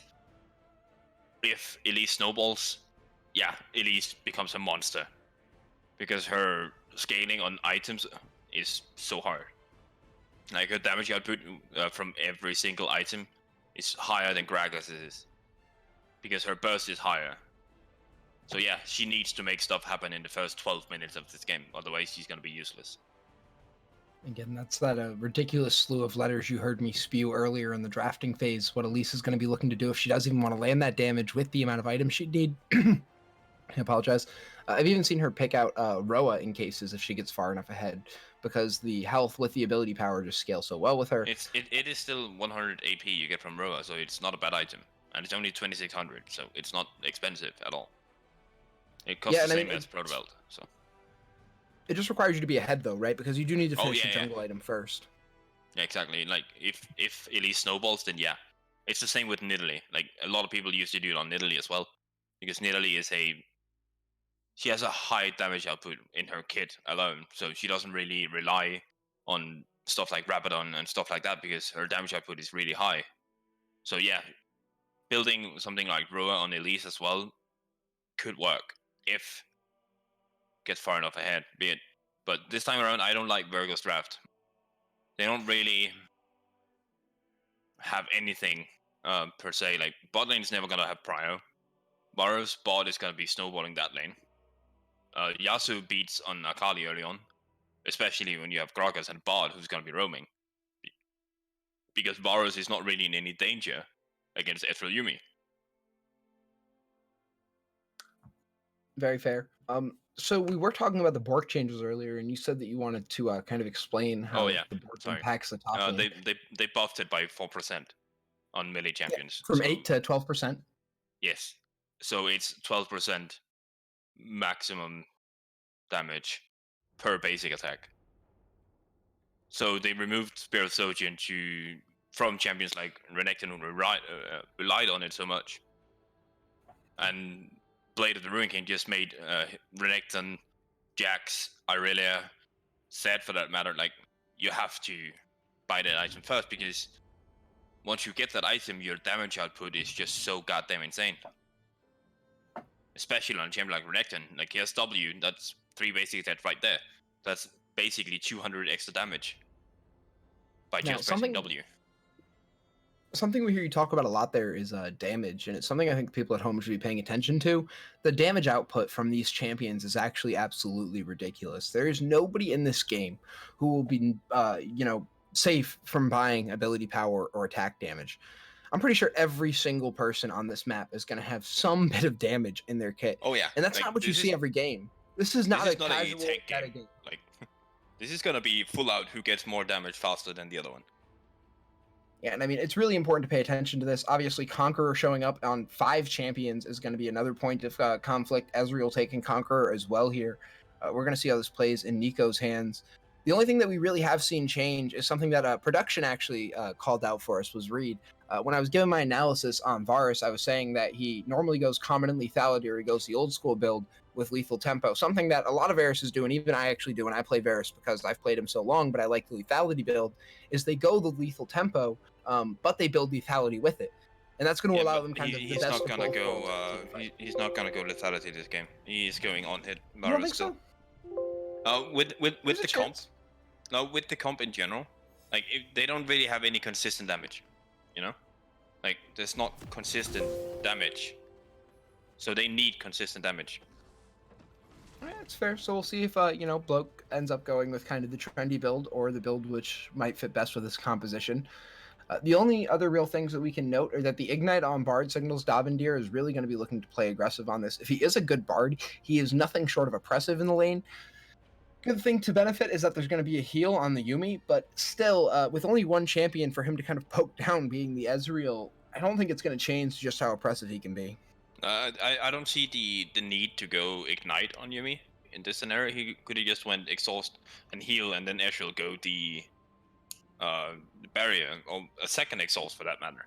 Like, they are against Mordekaiser and Yasuo in that sense. 2 exhaust definitely might have helped them a bit. I think barrier would have been better. Maybe even a cleanse, honestly. Just given that you are dealing with the Varus stun and the Bard. Oh, yeah.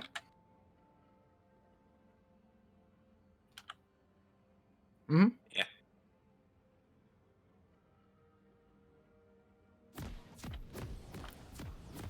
And as everybody loads in on the Rift here, it does look like... I'm not really sure which actually spreads we get. Do you think they're going to group up together, or do you think we're going to see casual 5 points? I think with the Bard, you want to group up again. Like, see, I've seen some fun bot invades where they start E, like the magical journey thing, and they go over walls to surprise people, you know? That would be fun, but it seems like they're just going 5 point. Yeah, I mean, that's fair. It's definitely the safest strategy. Elise is actually channeling it back. I'm not sure what went wrong with her. Oh, she's just going to go for the ward and then buy a sweeper strategy. This is totally viable. I want to gank level 3.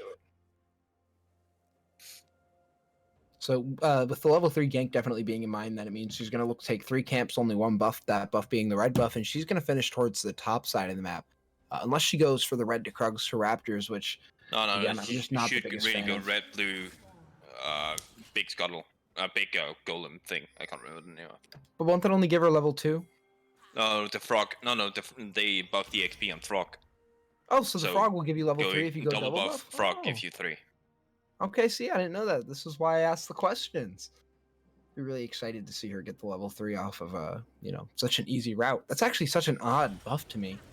But I won't talk about Riot's No, they decisions. did It's our it job to because play the game. the entire jungle was red side focused because of the XP you got from Crocs and stuff like that. So they buffed the XP and made it more equal, so you can start both sides of the map. Because if you clear your entire bot side, you get level 3. If you clear your entire top side, you get level 3. So they just evened it out so you have more options instead of having to go your red side every time. Very fair. So as laners decide to match up here, it doesn't look like anyone is really taking an advantage except for the fact that the bot lane will be shoving.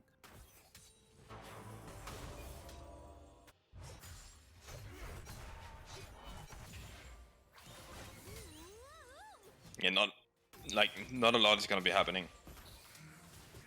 Well, there's going to be As micro. you see right now, Elise is faster than Gragas in this free camp race because of the fact that they got their red side, bot side. So she's gonna be faster up there. But I like this from Gunk. Like, he did the ward. He's like, all right, I know that Oh, I'm this is gonna a be good ganked play early from on. So Andafir, though. He's walking right into the jungle. He knows the Gragas is going to have the slower clear, walks up towards the red buff. Doesn't, I think, play this as properly as he could, and he's going to walk out. Guess he doesn't have as much intel as we thought he did, and Gragas is even going to make the spot here. Going to mean Gunkus Maximus backs off a bit. This will be a failed level 3 gank from the Elise. yeah, and this is not what you want to happen. Like, sure, it's telegraphed that you want to do this, but it's so important. Like, he could have went for the lane gank instead. He could have done a lot of things instead of just walking straight up there and be like, "Alright, I know Gragas is gonna be on red. I'm just gonna walk in here." But look what Bard is doing. Oh yeah, Bard is making his already way up. roaming level 2. And this is obviously necessitated by the fact that he has to go pick up Meeps. His bot laner backing means that he's allowed to do this. Varus has elected to go for another Doran's Blade. I'm not actually sure what forced this back. Maybe we missed Oh, an no, engage. it's just a cheetah recall. Oh, okay, that actually, yeah, fair. That's basically what it is, because they know Ezreal is going to be sitting in lane for a long time, so getting that second Doran's, well, that's going to mean a lot, because the wave is bouncing back to him, so they can now freeze the wave and force Ezreal to take a words back and be like, I make him force the tier back, because he can't afford to stay longer than that. Obviously, Bloke does have that heal in the bush, which he walks right towards, so even the Yumi poke isn't going to affect him too much. And with the lifesteal, yeah, this is actually going to get really oppressive for Ezreal and force a bad back out of him. Or does he have enough for a tier? He will. Gunkus Maximus still goes super low in the top lane. He is going to get a huge shield there given from the Mordekaiser passive. Imagine if Akali had Ignite mid instead of TP. I would have been a dead Yasuo right there. Yeah, and I mean, they definitely feel the inequality of the lane that they're in, given the fact that Chang has taken Ignite and In Your Face has taken Teleport. The reason that In Your Face is winning, I would imagine, then is mechanical outplays, because each seems to think that, Yasuo should be winning this lane. Gunkus, though, goes so low, the W's going to pull him back regardless, and a flash forward from Kaiser is going to get him. Yeah, just using the power of Mordekaiser not being strong at all early on. And this is this is one of the few matchups where you pick Aatrox blind and they decide to match it with Mordekaiser, and you're like, oh cool, I'm happy with this. You should never be happy about blind picking Aatrox, because it's not good blind pick. Well, I mean, it was, again, for patches on patches on patches. It used to be, because he was and it's so hard strong. to shake that mentality a lot of the time. I agree with you, it's not as good a blind pick anymore, but that doesn't mean Ornn, that, it's like hard Ornn and not- Maokai are in the game. Like, you can't, like... The stun just lands picking- onto Ezreal, though. This is exactly what you're afraid of. He is able to phase shift away. I agree, though. Ornn and Maokai, if you want to explain that a bit. Yeah, but like Ornn and Maokai right now just doesn't really have a bad lane. Maokai has way too much sustain and can basically just build Bramble Vest into any AD champion and be like, alright, cool, I can basically kill you now. Well, we do see an early Drake from the Elise, which is...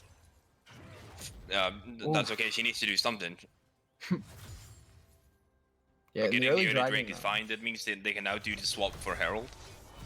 But then again, they have Ezreal, so they can't really do the swap for Herald. So they don't actually have to swap for Herald, insofar as they just need to have vision of the enemy jungle and have the, kind of mid lane and top lane pressured. Although the top lane is just so volatile, Gunkus Maximus is going low to Keezers right now. Is not going to land the sweet spot there, but auto attack should be able to do the job. Unfortunately, the shield is going to come up for Gunkus, and that's going to get him out of that situation. A recall's channeled, teleporters down for the top laner. Yeah, this is not looking good. This is not looking fun for Mordekaiser. And this is just where, like, if they don't have a coach in there, which apparently they don't, this is where the own players decide, and he's like, hey, I like this matchup, so give me this instead of picking what's best for your team. Because picking something like Owen or Maokai here would have been 10 times better than picking Mordekaiser. Yeah, you also didn't have to pick a blind pick. You could have picked any of the premier, kind of Aatrox counters. I'm pretty sure even Jonatop would have kind of dealt with the man at this point. Janna Soraka top lane does fine into Aatrox. We see more roaming out of the Bard. Elise is playing with the Yuumi in the mid lane, means that Chang is going to be the target, but I think it's going to be another failed gank. Yeah, and these ganks are failing before they even pop off. A flash forward, though, from Gunkus signals that he really wants to kill Keezers. Keezers is going to be able to get up the Conqueror, which means he has big healing auto attacks come in. The ultimate is down on the Aatrox, so the healing is not as big as it could be. That's why he's still forced to kite out Gunkus, who has a Conqueror proc of his own. Chang goes super low, and a big ultimate comes from In-Yo Face to be able to get him out. It's also going to save Keezers on the Aatrox because it gives him a safe lane to travel to. That's why Gunkus backs off. Nico going low in the bot side as all the lanes pop off at the same time. It's the biggest engage Gragas can make. It's a flashy. Unfortunately, Varus is not able to land the ultimate, but is able to land the piercing arrow. And that's going to be a kill going over in the bot lane. When all said and done, it's 2-1 in the favor of Hydra. Yeah, I like that gang. Like, right now, Elise is, I don't know, farming. Like, not doing anything. And now we're 8 minutes in. Elise still has flash. Like, that's just the main rule. If your flash is up on Elise, you've done something wrong. You need to force a play. Like, you need to do something on the map. Otherwise, you're gonna lose. And right now, they're losing tempo really hard because Elise is doing nothing. Like, sure, Akali is beating on Yasuo 1v1 right now, but that's just because, well, Gragas is not 6 yet. But yeah. Yeah, and Gragas is down 20 CS right now. Definitely feeling the impact of that. Still doesn't even pick up level 6 off of that red buff. A lot of this has just been the amount of pressure he's been trying to exert on the map. Although it feels like kind of the same situation going on with Elise. The only time we really see him use his flash belly slam is in that bot lane. Exactly, it's the same with Gragas. Like, you use your flash to make ganks. That's the way it is. Like, that's why those champions are so goddamn good, because of the way they can just set up things so easily.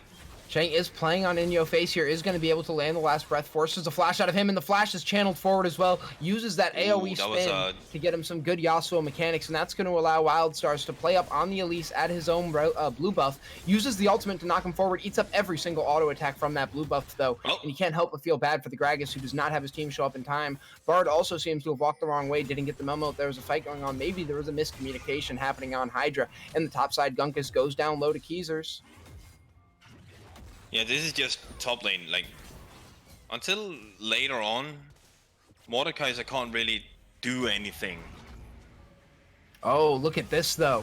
Mordekaiser has found his mark. A teleport is channeled by In-Yo Face. Yasuo dashes forward and out of the fight. Bard lands a big double stun and nobody capitalizes on it. Gunkus is now stuck in a position where he must fight. Downward D is able to use his flash, but is forced out by the Akali, and there's going to be a big cocoon landing from the Elise. Should secure the kill for Keezers, but I think they've underestimated just how much Mordekaiser can do as he deals a big chunk of damage, but the kill does inevitably go over to the top laner. And look at, they put the kills onto the perfect members. Yuumi, though, uses her ultimate in the bot side, and Varus is entirely alone. Bloke is going to go down. Virgo is feeling great about that. Gragas needs to get around the minions if he wants to be able to land a body slam here. Yuumi comes off to be able to try and body block, but is not able to do it, and it means Nico goes down, and Beta Beaner will go down next for it. Unless this Yuumi does something miraculous, I don't think a Yuumi survives this under any single circumstance without team members around. If you look at the main map. Wait, he's staying in the minion wave. Yeah, the W will Bard came to save it.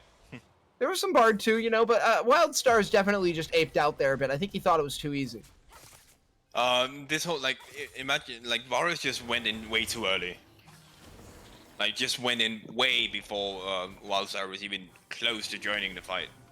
So he just died for, well, for no reason whatsoever. Yeah, I mean, still, the team is going to be able to turn the dragon as long as they're able to get everything done.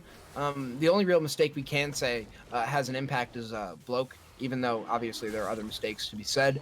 Wildstars will pick out the dragon, will get both the kills, and when all said and done, I think that's just a good play for Hydra. Virgo obviously is taking platings on the top side though. Like, Elise is ahead in gold right now. Elise hits another cocoon. This time we're going to have to see if it can land a kill, and it does. Andafir uses the combo, does everything. At least to my knowledge, I think he did everything pretty perfectly there. Yep, he used a spider and everything. Like, now they're going to go for a little close for a lot comfort. of gold topside. It's a good play. Oh yeah, it is. Elise is perfect for taking turrets. Like, look how fast he's doing it. Because of her obviously W. she gets the attack speed steroid in spider form. Yeah, exactly. Chang is coming in with a fully charged Q, is going to land the knock up. The last breath would be disingenuous, goes forward onto Inyo face again, needs to chunk her out a little bit lower if he wants to be able to make something happen, and will just elect to clear the wave instead. Oh no, look at that. Akali really wants to take this fight. The Ignite is channeled onto her, though, from the Bard, and that means that Davindir is going to play forward. The Q doesn't land, means no slow connection. The Akali is forced to use the ultimate to get out. It's that was kind of a tad too aggressive because Bard is around, so there's no need to try and go for the big outplay. Just sit back and take your wave instead, because that was kind of greedy to even look for it. Oh, the Gragas cask, and this is the power of the Gragas Yasuo lane. Unfortunately, sequencing there is off from the Yasuo, who lands no extra damage following the last breath. The invisibility from Akali definitely does not help the situation, though. No, imagine if all he has to do is just basic attack before ulting, or Q before ulting, or something. That's the type of sequencing we're looking for, right? If you Q before ulting, you'll hit it. The basic attack will also channel, and as long as you don't click another ability, you're guaranteed to hit another basic attack following the last whisper. And I think it's just a little bit of the jitters there. It's definitely tough to perceive yourself as behind. I hope he doesn't, because he's actually one of the farthest people ahead on the map right now. Actually, if we turn over to the gold lead, he is the third highest gold on the map. The only two people higher are the jungler and the top laner, so he is by no stretch of the imagination behind on Yasuo. Keesers is making a play onto Gunkus, though, with the top tower entirely gone in the second tier following behind it. Gunkus just needs to run so he can still clear minion waves. Does not want to lose any more map priority for his team. No, there's no need to. At this point, like, Aatrox... Yeah, Aatrox is doing the right thing. He's just, like, alright, cool. Topside jungle is now mine. Yeah, and that red buff going over. Yeah, he knows this side of the map is now his. He can do whatever he wants to, because Aatrox can't fight him. Oh, sorry, Mordekaiser can't fight him. Gragas can't fight him. So yeah, he can just do whatever he wants. Push in the wave, go roam. And that's really the pattern that we've been seeing from him. Even a little bit of, I mean, you can't call it triangle farming when he's taking the red buff. He's really just taking what he pleases. Yeah. As we look towards the bot side of the map, though, not a whole lot has been happening, but the pressure mounts with 6 champions now hovering towards the bottom side. It's going to be mid lane or bot. Something's going to happen. Yumi's just left the Ezreal. Yeah, entirely alone to go on with the Elise. Chang motions towards the bot side, and that's going to escape another Elise gank before it even happens. It just feels like that there's some type of sixth sense, or maybe it's just the vision is that good, but they absolutely have 0 wards on that side, so I kind of neglect to say that. No. Davindir going forward. Yeah, that body slam from Gragas is disingenuous, but the cask is going to be able to get Chang the kill. And again, this is what's so potent about this combo. It's that on cask, Yasuo is going to be able to land a free ultimate. And we're only seeing it onto one member right now. This gets worse and worse as they land onto multiple. Obviously, Varus is going into the Bork first. But look at mid lane. Like, well, yeah, they've grouped up, and Elise does make it to the turret at this point. It doesn't look like she used any bit of spider form though, and that's why the turret's still just a little bit only below half health. Topside hasn't actually felt any more punishment though since that initial kind of burst from Aatrox, sitting at that same. That's the downside of taking tier 1 so fast. It's the fact that the wave is far away from you. You have to move all the way into their territory to do it, so you can't really be as oppressive against the Mordekaiser as you would have wanted to. Yeah, and honestly, because he has to respect the fact that multiple people can be up there. You know, you want to be able to release pressure some way. It's really tough to have someone feeding. So, you know, if they do get the turret and they get a whole bunch of gold for that, it's normally about time that person moves out of the lane, actually, I would say. And, you know, with Ezreal now 0-3, I think it's about time that we think, can Aatrox defend bottom tower better than our ADC? You know, they're already now sending Yasuo even to go match in the bot lane, and they've already moved Varus into the mid. Hydra's rotations are just better right now than Virgo's. And I think Virgo's actually playing more responsive than they need to. If they had reacted to what was already happening in the bot lane, Ezreal could be 0-2 and not 0-3. You know, it might sound nitpicky, but in a 7-5 game, that matters. We see a flash forward cocoon, though, and I'm glad it happens. It does miss, but it blows another flash out of Bloke, so it's totally okay. Bard's going to miss wide, but it's going to force everybody forward. The body slam lands onto Ezreal, and the cask is going to get him down. Chang picks up the 4th kill onto the ADC, but he is focused down big. The Ignite and everything else sticks onto him. Angler is on the back end, but it's going to be a double stun landing from Bard. That's big. The Varus is only able to land 1 piercing arrow. Yumi dives on back to the Akali to give her some healing. Gunkus is healing up as much as he can, but he's not able to do just enough, and he's going to go down to the fear of Elise, who is now 4-0-2, the farthest ahead on her team. Well, actually, no, sorry. Aatrox is still further ahead. Just look how much work Yumi is doing. Like, Yumi is just so strong if you play it like this. Like, he was bouncing between everybody. He was all over the place. Yeah, even they're giving In Your Face another heal to stay alive. Like, the champion is so good if you know what you're doing. And Better Banner is really showing that he knows. Sure, I dislike the fact that he went for the AP support item instead of Relic, but that's what that is. Yeah, and I mean, I think that's just a testament to the game. Again, everybody at this point has built some type of damage, and we're only 17 minutes in. They built it a lot earlier than this, but I felt it, you know, kind of necessary to point out. Actually, wait, am I lying? Bard still hasn't built damage. No, he didn't go. He hasn't gone for the Dead Man's rapid fire build. Kind of sad. Yeah, I feel like that Davendir is actually good enough. He could just build damage in this game, but at least he's recognized that the team doesn't exactly lack damage, and that's why I think he's elected into other things. The real issue, though, is the AP scaling does make his heals better, so it's not, you know, just combat stats for him. Yeah, but what his team needs right now is a way to deal with this Aatrox. Very fair. We see no healing reduction coming out of them. Not a single Grievous Wounds item. Sorry, I lied again. Gunkus Maximus does have the Bramble Vest, but that is unreliable Grievous Wounds at best. Oh, yeah.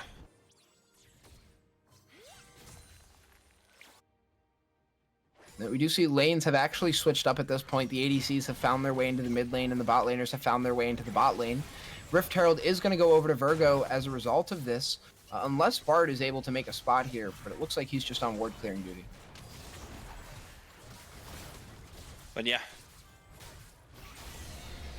right now it's just this Aatrox, Yumi, Elise show right now, and of course we can't forget the fact that Akali is still quite a far ahead as well. It's just the Ezreal lacking because, well, he was playing way too far up in a lane where he shouldn't have been that far up. So. Yeah, I would also say in a lane that he should have been swapped out of a lot earlier. But, you know, regardless, the mid turret does fall. And that means 2 turrets now in the favor of Virgo. That balloons their gold up to 4,000. And the mid turret, obviously the most impactful out of all of them. That's going to give them uninhibited access into the top side jungle and to Barons at this point. Imagine being AD carry and you see your Akali go in and take your red buff. You know, it happens. It happens. It's just it's the normal mid laner in solo can be like, no man, you're 0-4, you don't need it. I'll take it. I've definitely said similar things to my team, my teammates, I should say. You know, sometimes they don't really need to hear it, but you need to say it. It's more for me than for you, as Chang is getting played on by In Your Face is getting played on by Chang. Unfortunate for the Yasuo that he does miss that long Q. Like, Chang's Yasuo is good. Like, his mechanics on it is... Oh, they got caught. Wait, so my camera doesn't pull me over, but it looks like it's actually a big play there from Yasuo. Last Breath is going to land onto 2. It's on the back of a cask from Wildstar's. Bard is going to pull them in with his Magical Journey. And that's just really good play there. That was really fun to watch. Like, they both got on the blast cone, got over the wall, but they were hit by Bard ultimate, so they would just right on the other side of the wall, just stuck, like in golden. Yeah, And then a Davendir showing perfectly a timed high cast proficiency for from Braum. Wildstar. Wait, In Your Face wants to pick out Wildstar. Don't forget he's full damage. He needs to use the W if he wants tankiness, and unfortunately he doesn't channel it. Flashes away, still doesn't channel the W for the 35% damage reduction. Bloke does dodge a big Q there, or a W there from Aatrox, eats the Akali, and that's going to cost him his life. Keisters picks that up. Davendir is now running away, but running at a Bard in the jungle is not a surefire way to keep yourself alive. Davendir is forced to flash along with the Aatrox. Kaisers now has no way to get out. Chang comes in with Maximus. Maximus misses the E, and it's a dive over the wall from Aatrox, who waits out the cooldown to get away. Yeah, I don't know why Aatrox decided that he wanted to flash to kill a Bard. Not really needed, per se. Sure, you don't kill Bard. Oh well, you still have flash for the next fight. Yeah, I mean, the slither of health definitely makes it feel just oh so worse because he doesn't Oh, yeah. actually end up killing Bard. Dragon will be spawning very soon, obviously. They're all going to be, I believe it's what, Ocean Drakes from here on out? Are we on mountains? Oh, yeah. Oceans, yeah, It's right? mountain. Oh yeah, it's mountain. Yeah, It's wow, mountain. maybe it's clouds. No, it's mountain, yeah. Yeah, I can't really see, like, sure, Mountain Drake would be good for any side of it. Like, sure, Virgo would really like it, because of the whole Gragas. Oh wow, Yasuo. this smite there could have cost them that one. Luckily, the Mordekaiser picks it out. Yumi is using the ultimate on a stasis member. The ultimate misses wide from the Varus. Yasuo's on the back breath using a Last Whisper. It's Nico picking out Gragas and Yasuo at the same time. In Your Face is dealing big damage onto Davendir, and Gunkus is flashing after them, is able to pick out the Akali, and Yumi jumps right back onto another target. The Aatrox is dealing big damage. Davendir is able to stun up, but it looks like he's caught out in the wrong side. Blue team's running up towards the mid lane. Virgo's looking to make a play on this Rift Herald that they dropped so intelligently in the mid side, and Davendir will eventually be chased down by Nico. Oh no, maybe he gets away. I don't think so though. I don't got high hopes. I don't know why Israel is still chasing Bard.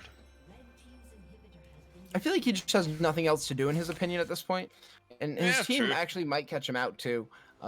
But yeah, it's Oh, just yeah, genuinely. they What go else now. are you supposed to do except for maybe take a blue buff? And yeah, he will go down just because he ran Aw. so far. He was in a 22 there. You can't Wait, recall that was in the a enemy knight jungle. Can't by recall in your own jungle. Yumi as well. Exactly. I think the Baron should be the call here, but I do understand wanting to back. You just made a healthy chunk of gold, and the super minions haven't actually spawned yet, so you don't actually have the advantageous pushing Yeah, waves but that you should. They made the mistake of taking mid inhib. Like, I have pointed this out so many times to basically all the teams I've been coaching. You don't take mid inhib first. Like, it's the worst inhib to take. It's the easiest to defend. It's basically just free gold and XP for your opponents. Because you can't Well, I really mean, work that is around fair. it because it's the middle one. Imagine if they took bot or top inhib instead.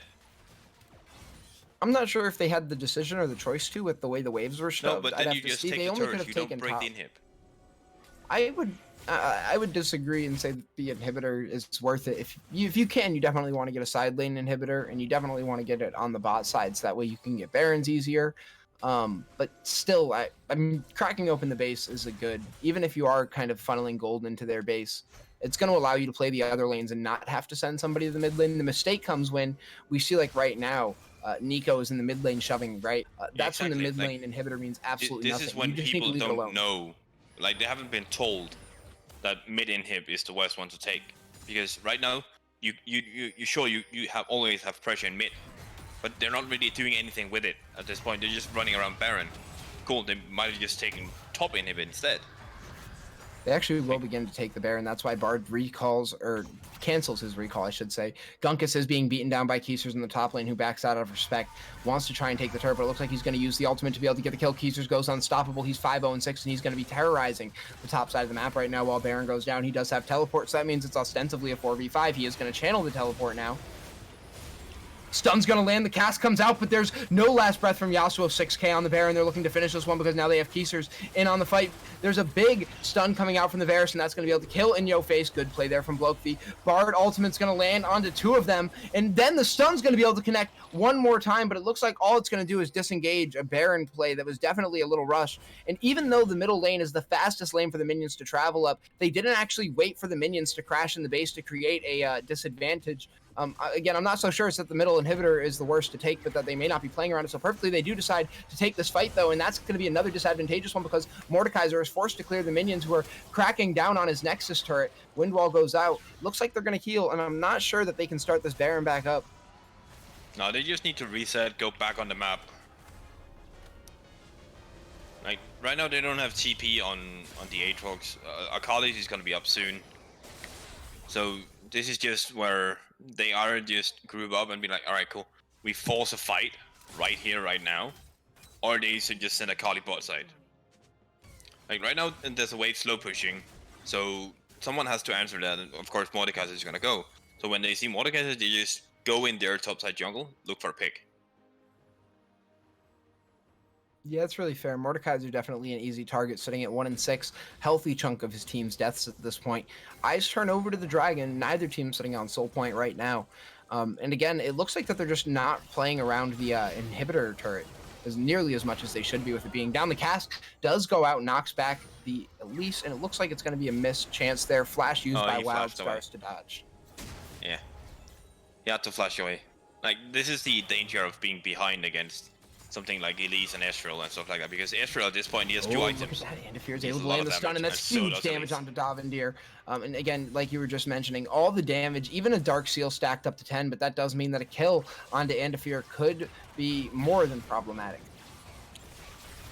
Yeah, this is just, you walk in blind against champions like this, then yeah, you're gonna get punished. Because Gragas is not tanky, and Elise, they snowball. Like, Elise is far ahead. So, in that sense, Elise has more value right now than Gragas does, especially because they have pressure on the map. Like, they have the vision, they can play around it, and they're doing so. They're playing really, really well right now. Yeah, so it looks like that middle inhibitor should be respawning anytime now. The super minions have already stopped charging down the lane. And that means that they're going to have to, again, put people back into the mid lane. I can't say it enough times. I really think that Virgo has messed up the way they decided to play this inhibitor being down. They should have never been in the mid lane to begin with super minions. They should have waited for the waves to crash to begin these objectives. And they should have been playing the side lanes most of all. Instead, it looks like this European Baron dance starts up once again. Gragas will get the spot on this. Yeah, at least it's not an NA RAM, so that's something. Oh, that is so much better than an NA RAM. Those are awful. I have seen a few of those, but only from the lowy lows. Yeah, but it looks like a Gragas cast comes out. This Baron is so low. Well, they do get the Mordekaiser TP, so that's kind of a free TP. So now they just back off, send the Kali bot again.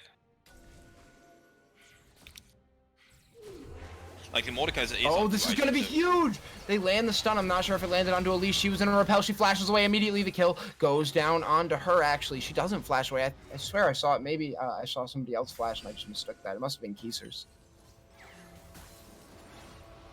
Oh yeah, Keisers flashed. Yeah, that's the only guess I have. I swear I saw the Elise flash though. Oh, Elise didn't flash. They were standing on top of each other, so that might be why. Lots of explosions, lots of abilities. The Baron should be easy here though for Hydra, right? Yeah, no, they sure they do have unhit Varus, so yeah, they do have a lot of take, but they're still far behind. And you still have a Kali and Aatrox. That's fair. It looks like though Keisers is going to be getting picked out here. Get shoved back, although he's healing up a healthy chunk of the damage, and because they've all grouped up on him, he's going to be able to get more healing than you could imagine, although it's going to be a good stun channeled at the right time, which allows him in. Your face, though, is getting picked out by Davendir, who runs out the other way. The cask goes as if she's going to chase. That was a smart play there from Wild Stars, and it's Akali playing all the way through the back line. The body slam is going to miss. The cask is used, but only for disengage, and Hydra is unable now to turn onto the Baron, the jungler back alive, but back alive without all those stacks on the Dark Seal.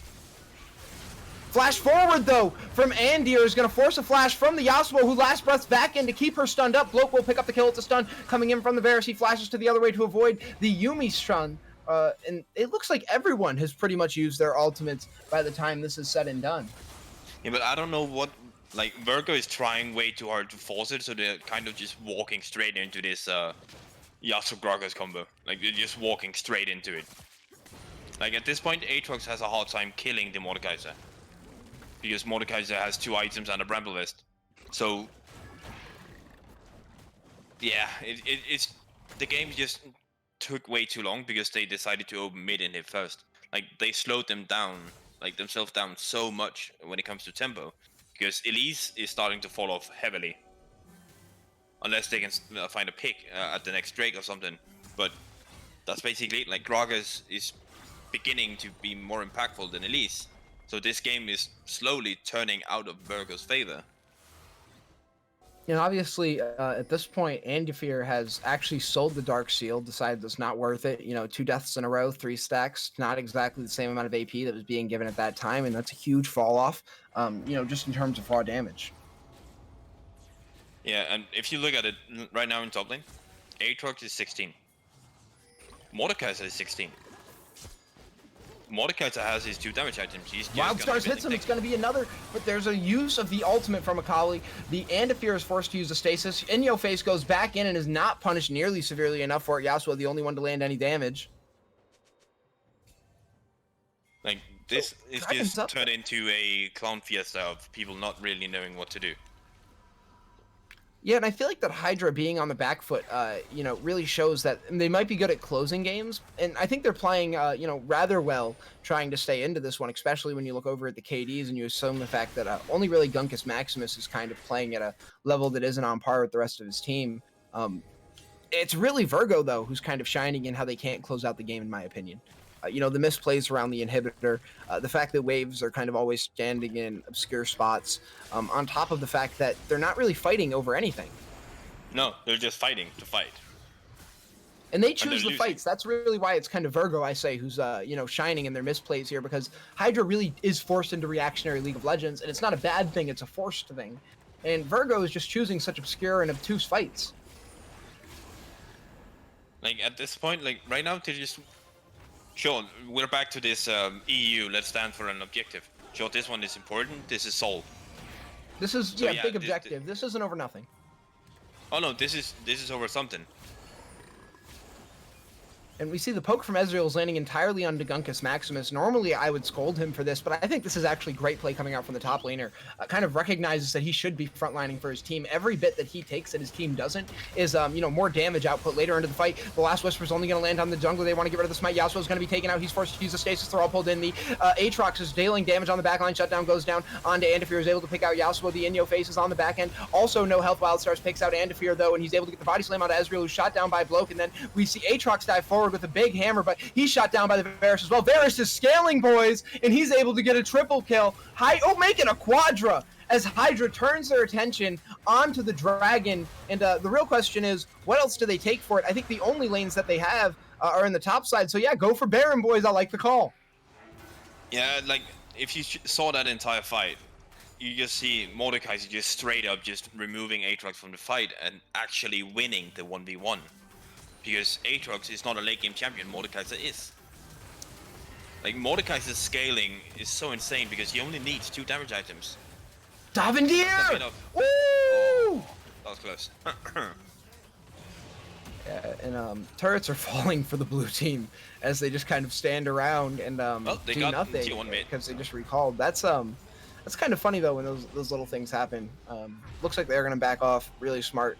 The only issue that they might have is that their, you know, kind of times onto the map aren't synchronized. So someone like Gragas needs to pay close attention that he might get picked out. Yeah, this game is proving to be like they dragged the game out way too long. That's basically all I can say. They were so far ahead on their top side of the map, and they haven't snowballed it at all. Like, Elise is no longer a champion because Elise can't do anything. Elise can't kill anything. Ezreal wants to poke against a comp that wants to go in. But yeah, like, this game is all on Hydra now. Unless they make a huge mistake, they should not lose this. Like, this is their game to win. And honestly, also their game to lose. Bloke is just playing so well on the Varus. He was playing that entire team fight perfectly. Like, he still has flash. Like, he wasn't even forced to flash out of that fight because it was just dogpiling in front of him and nobody was on him.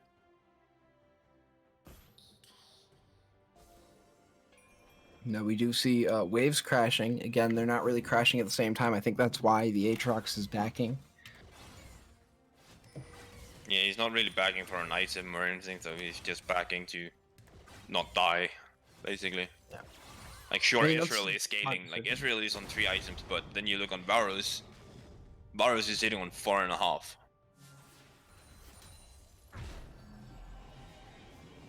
Like, this Varus is big. Like, super big. Yeah, the Varus is definitely going to be a strong factor, but that 700 gold bounty is something that if it lands onto the Ezreal, can actually shift the tide over to Nico. We saw how well he could play on the Kaisa. Yeah, for sure, but this is a different playstyle. You know, Kai'Sa and Ezreal, two very different champions, both carries in their own way, but Ezreal is not really allowed this game to carry the same way that Kai'Sa did. Yeah, definitely Right some now, people drafting are just mistakes from farming game up. one. They're not really using Baron, they're using Baron to stall out the game even more. Which is not bad. At all. Well, with 3 Like, dragons, it really I works think in both Hydra's teams favor. don't want to be dead.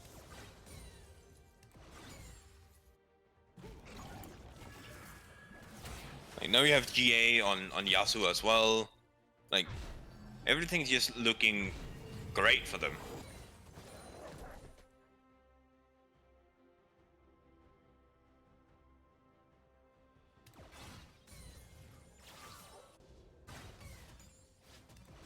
Yeah, not really much going on at all. Like, we just hit a stalemate of Virgo just trying to figure out how they're gonna get back. Like, the next Drake is gonna be the decider in this game.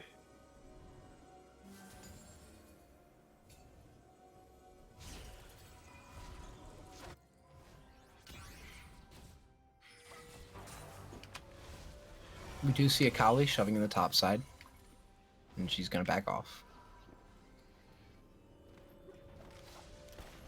Yeah, like, that's basically all they can do at this point.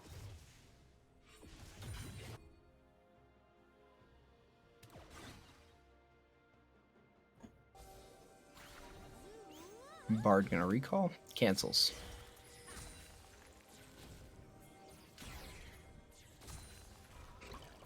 Oh yeah, I'm just looking at Twitch chat. There's saying there's no casters, but yeah. Oh, Oh, we something see is there's happening going to now. be an ultimate coming out from the Varus. We see some big damage coming down from as well. Keisers is caught out. It's going to be a cast that lands, and then Chang is able to land the last Whisper, knocks them up. Stacks are still down. Keisers going to use the flash to get away. It's going to be a big ultimate coming down from Yuumi. The channel from Gragas should be able to keep him away. Wildstar's forced to flash out there. Beta goes down to some Yasuo play, and oh my god, just staying alive as Wildstar's Davendeers all the way back in, and that stun's going to seal the deal for Nico. The question is, can he take anybody with him? But he's not trying to deal any damage, so it's a clean ace coming out from Hydra, who now go to take the dragon. Yeah. This is what happens when you pick something early game and you do great in early game, but you don't know how to close it out. Because this is just a clear sign of not knowing how to close it out. And their first mistake was taking mid in hip. Yeah, we see them now taking down that inner turret. They can't push for an end right here, but Yeah, but they're at least maybe they can. shoving They where have, the waves are every strongest. ultimate and is they're doing back what up they can. really soon, so they might honestly be able to. Well, the same But thing no, is they're true gonna be from smart. the side.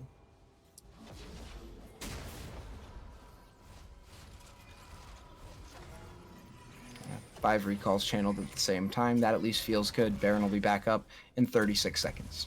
And they just took bot in hip. Perfect in hip to take.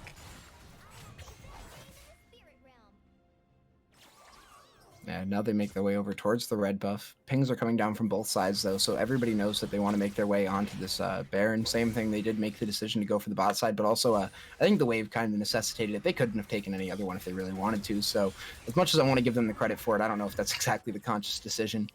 Gotta love to see the Kokome wards in the bush. Yeah. Like, this is just let's wait. Yeah, I mean, you could call it a wait, you could call it a dance, whichever one you'd really like. With the mid lanes kind of shoving in now, it's going to force Hydra actually to show a member on the map. But the inhibitors kind of down means Aatrox is forced to not just show, but show that he's in base. And that should signal to the side of Hydra that this is a 5v4 that they want to take. Exactly. Like, that's the power. There we go. It's an ultimate coming out of Bard. He's going to land it on the 2 Antiferer and Beta Vina. We've seen him land the stun time and time again. This time it's going to miss onto the Elise, who's able to flash away, but the flash is good nonetheless. They didn't get the jungler, but they were able to pick out the support. It's something nonetheless for them, and that's going to signal that they go over to this Baron. They're doing it in clear vision of the enemy team, and they do not care in the slightest. Obviously, that ward is not covering the whole pit, and these players know it. Yeah, and it looks like the side of Virgo just can't do anything to stop it. So that's all 5 members of Hydra now picking up the Baron. Hopefully, we see some 3-2 or 4-1 action from them in the top and mid. And if anyone goes bot lane, I might just throw things. No, nobody's gonna go. But you're gonna be playing top and mid. Mordekaiser just sitting in there, making sure that the waves is pushing in and not being just easily cleared, while the rest is just grouping up and taking apart the rest of the Virgo base. Yeah, and this is actually smart of them. Even though there's 2 cannons and you want to protect them, it's a lot easier to just let that wave get eaten. So that way, when Mordekaiser tries to play for mid, you can group with them. Instead, though, they're all going to back, actually. They just wanted to take these inners and then spend their gold. Yeah, I guess they didn't back after Baron, right? Or did they? They did. No, That's actually really weird. They already spent their money. They took 2 turrets top and then backed. So. Yeah, so they do take 3 turrets total, and I mean, it gives them the gold lead, everything else. But they already had that. I don't know. I definitely feel like that they could have stayed on the map a little bit more. At least they're not being greedy, though, so it's really hard to just wanted to reset, like, by pots, and then go for it. Yeah, they are going to spot out. No, I'm not talking about mid inhib anymore.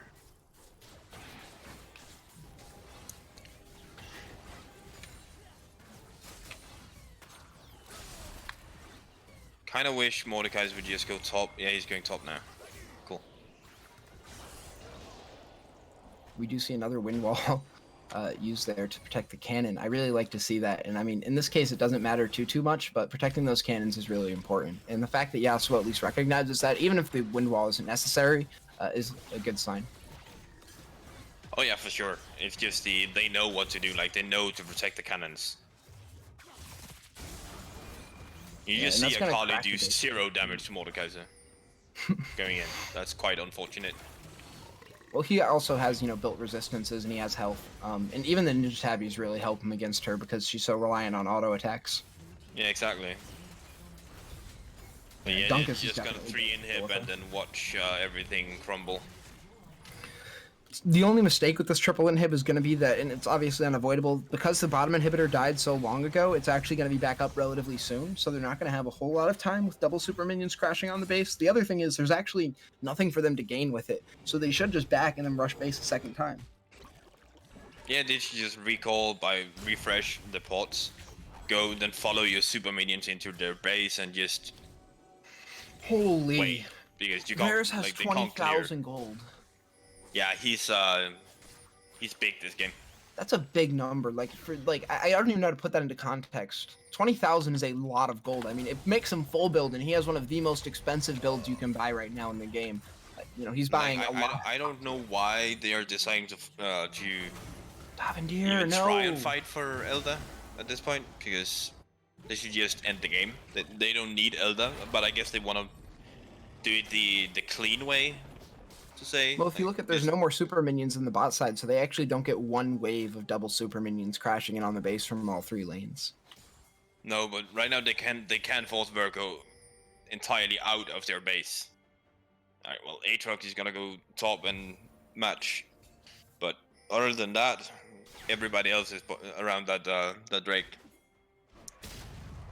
Body slam from Wildstars to hit the blasting cone. He has no concern that he'll be killed here, and he shows it by using his only disengage ability. Like, the only way, like, even with this Elda, I don't think Virgo has a way back. Yeah, I mean, the Elder is Like- chaining back. The ultimate will miss from Varus, who is now going to just auto-attack Andafir to death. And with the smite down, everything is said and done. All it's going to require is Gragas to hit F at the right time. And I guess he actually doesn't do that, as Bloke is forced to pick it up. Lucky for Hydra, though, nonetheless, for the second time this game. That's something we should pay attention to when Game 3 does come around, because we've seen Wild Stars now miss 2 smites.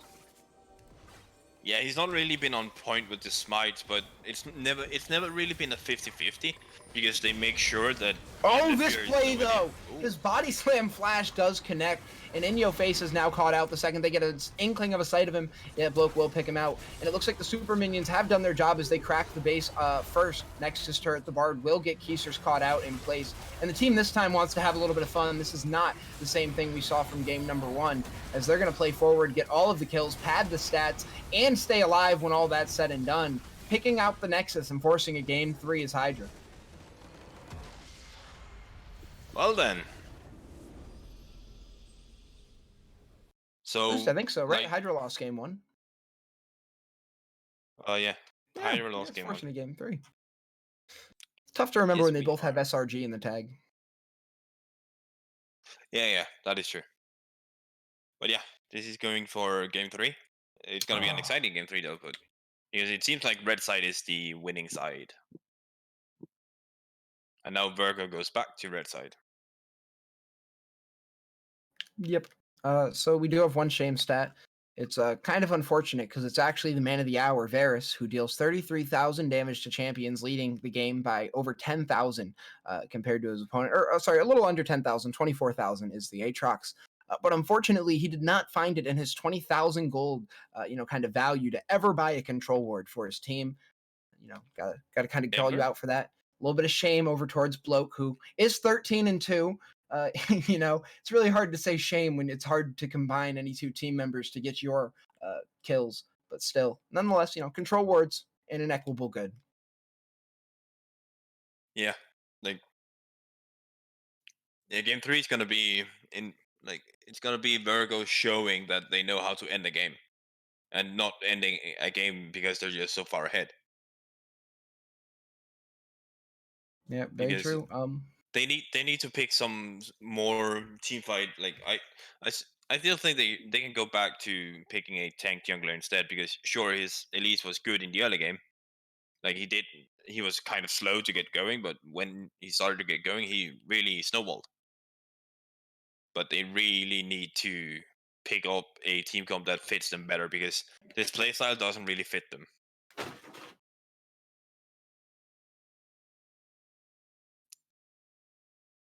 Yeah, that's what, like, and Hydra just needs to get their top laner in line. That means no dying 6 times within the first 20 minutes. Yep, lots of deaths. I think we're going to kick it over to a break. Something is happening that I'm not really sure I'm equipped to explain, but I can tell you that we will be back with Game 3 at some point. Maybe we'll have player interviews. Yeah, it's something 30 like minutes, that. If you want to go get food, because of apparently there's Ramadan. a 30-minute break. Yeah, you can go do you. SRG is probably going to stay live for that time, and we will be back.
child in Valoran has heard the tale before about the cursed mummy boy who felt his heart no more. So sad and lorn, the helpless lad, Amumu was his name. He ventured out to find a friend and learn about his bane.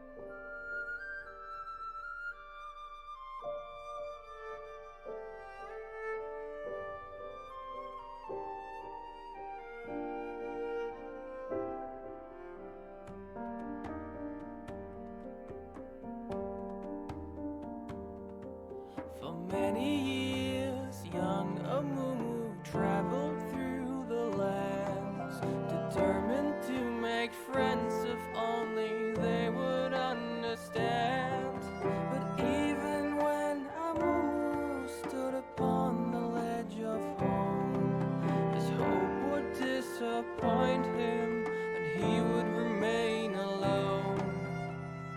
But then the curse began to whisper in his ear and would confirm what was Amumu's biggest fear.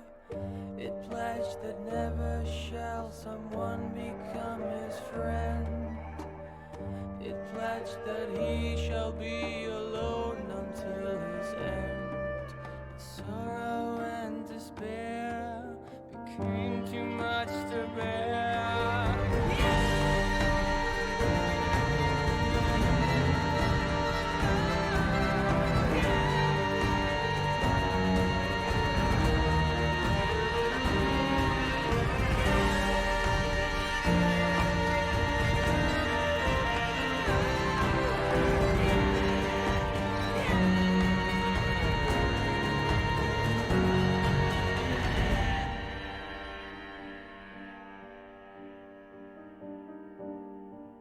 The moment when Amumu realized what he had done, too late it was for him, for them. The evil curse had won.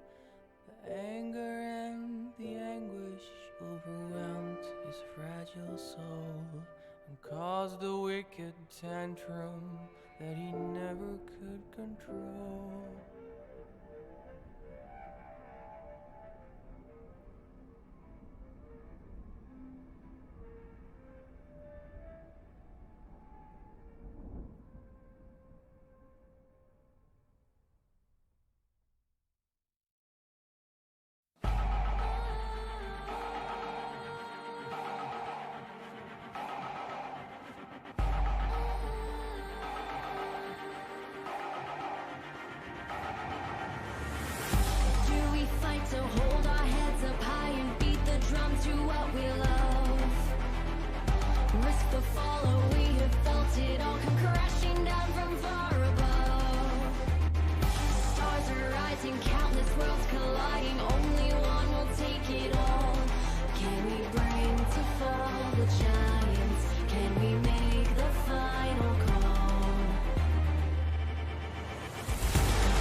bring to fall the giants?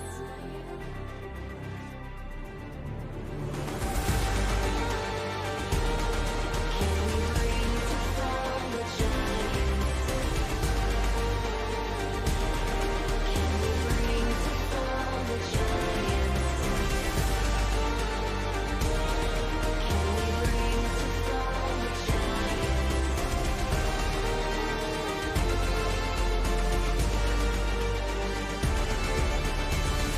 We are the ones to ignite the darkened skies. The champions of the world that we defy. A solar ray of the few who rise up high. And we all fight at the last fight.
and again. You wanted us at this, right? Now it's KDA.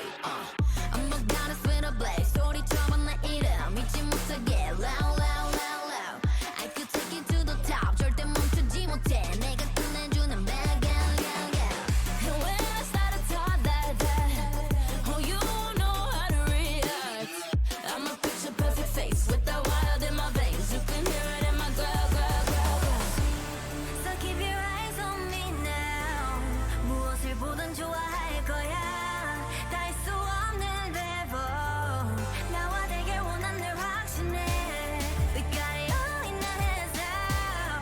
So can you handle what we're all about? We're so tough. Let's get it, show you out. Can you feel the rush now?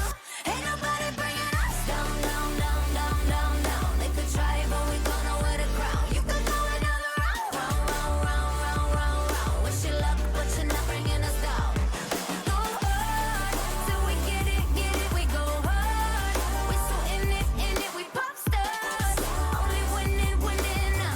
Ain't nobody bringing us down, down, down, down. You ready for this? Let's go.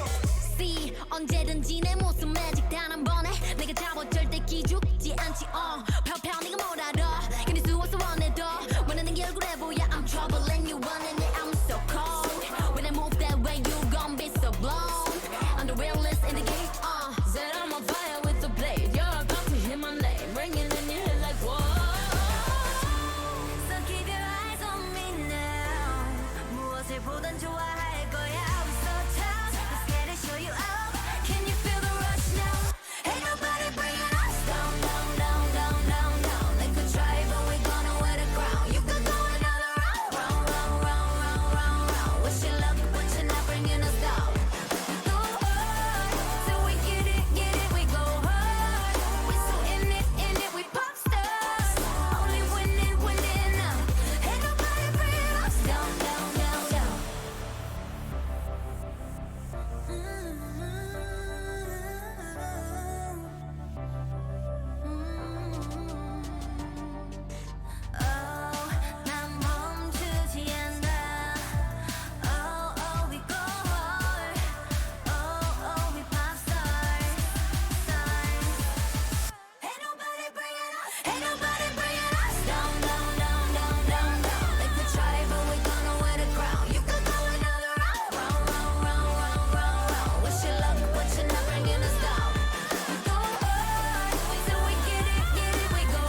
Welcome back, ladies and gentlemen, to another SRG Game 3. This time it's the semifinals. And that means, obviously, we've got a lot on the line here. One team is going right to the third place game after this, and the other straight to the finals. It's Hydra versus Virgo, both SRG teams, and one has to come out on top here. I'm Sit Straight. Joining me is Hooney K. Hell yeah, I'm looking forward to this one.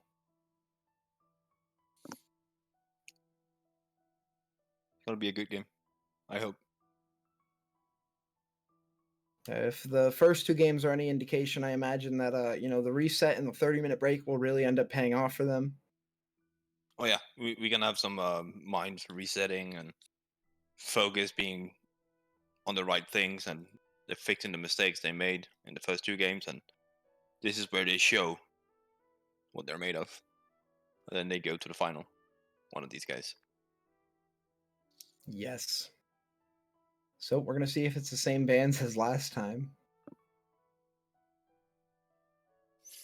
I'm not expecting that many difference. Yeah, I'm expecting the melee champions getting banned again, like Zed, Fiora, Java, and Zac. Like I'm kind of expecting those four. Yeah, that's the Fiora one. So I'm kind of expecting the same bans to come through. Yeah, I mean the Fiora is banned a little bit earlier now. If we are gonna follow suit, actually I forget what they were banning every game now. Zac and Javan. That's the Zac.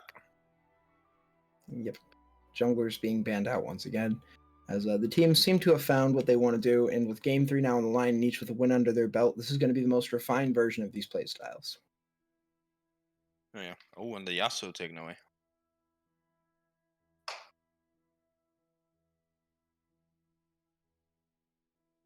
The Yasuo taken away from Chang himself. Like, he did have a really good performance on Yasuo last game. Kind of surprised to see them ban it away. They could have just went for the Grog at first pick, and then forced them to take Yasuo and then counter pick it. But guess they didn't go that route. Yeah, and I mean, it is something that needs responded to. Last game, this definitely was something that could have popped off and just, ended up not really doing as much as we thought it would. Luckily, there was a Varus to play the backup, as Pantheon is banned away. Yeah, there's still no Yumi bans. There's still no Senna bans. Like, and Ornn, we do thank see you, a tank. Jesus. Oh, this is everything I ever wanted in life. This is something that is missing so often in these casts on this side. I don't know why people don't want to pick my big boy in the top lane, but it's a great line pick. It's a better pick for Gunkus Maximus, who showed on the Mordekaiser that he can play the kind of peel job for his team, and he's going to be bringing with him 5,000 gold value that no one is going to be able to match at any point in the game. It's awesome. We do see a Syndra for the first time as well. Like, Syndra is one of the better blind picks when it comes to mid. So I'm kind of surprised to see that, because that's kind of putting in your face on a different playstyle, because he's been playing melee champions like Assassin and, well, Zed. I don't know what to call him. Oh, I do like the Thresh though. There's something that's obviously been banned out or not viable in the games, but with Nautilus still on the table, something we should see answered with.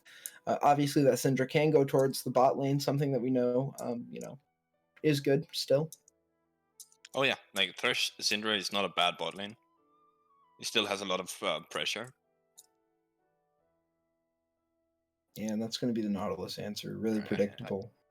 Yeah, but I kind of still favor that one into Thresh. But that's solely because of his lantern. Like, they both have hooks. Obviously, like, Nautilus' ult is better than Thresh's, but Nautilus can't really bring a teammate out of the fight. Very fair. And I mean, Hydra. You can only go one way. And I do love the Echo. Like, the Echo pickup right now is so good, because Echo is the counter pick, so to speak, to Syndra when it comes to mid lane. So right now, this Echo is a flex, and they took it away from Andefir as well. And yes, Falcon, we are talking about his Thresh, and it is good. I called it godlike in the first game as well, but he didn't pick it. And we do see the Sejuani pickup here. Like it feels like we have the same jungle matchup, just reversed.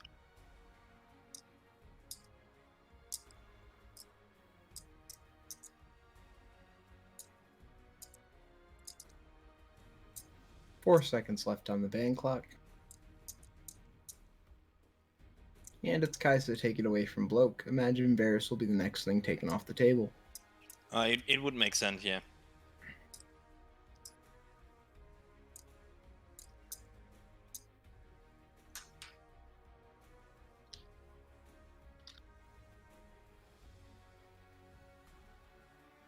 Another late ban Vayne this taken off time. the table.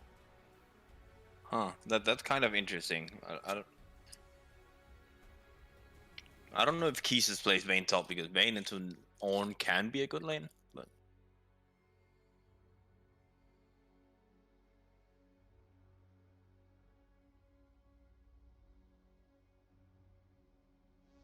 yeah, I don't know.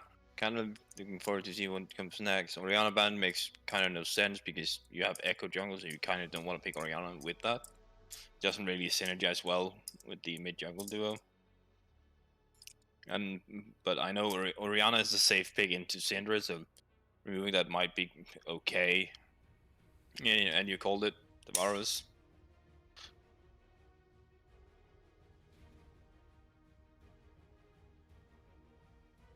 I feel like they should just pick 80 carry here and then just leave top lane to see if whether the Echo is going, if it's middle jungle.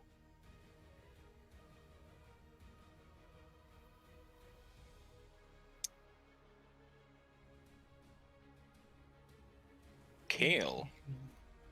Alright, so they're putting Kale into Ornn, which is a quite safe lane. So that kind of makes sense. And I do know Keezus fancy the champion.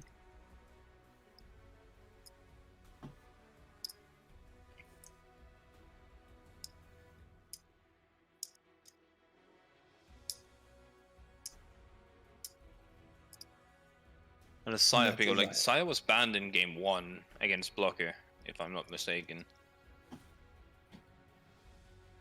And Saya makes a lot of sense against that team, so not a bad pickup.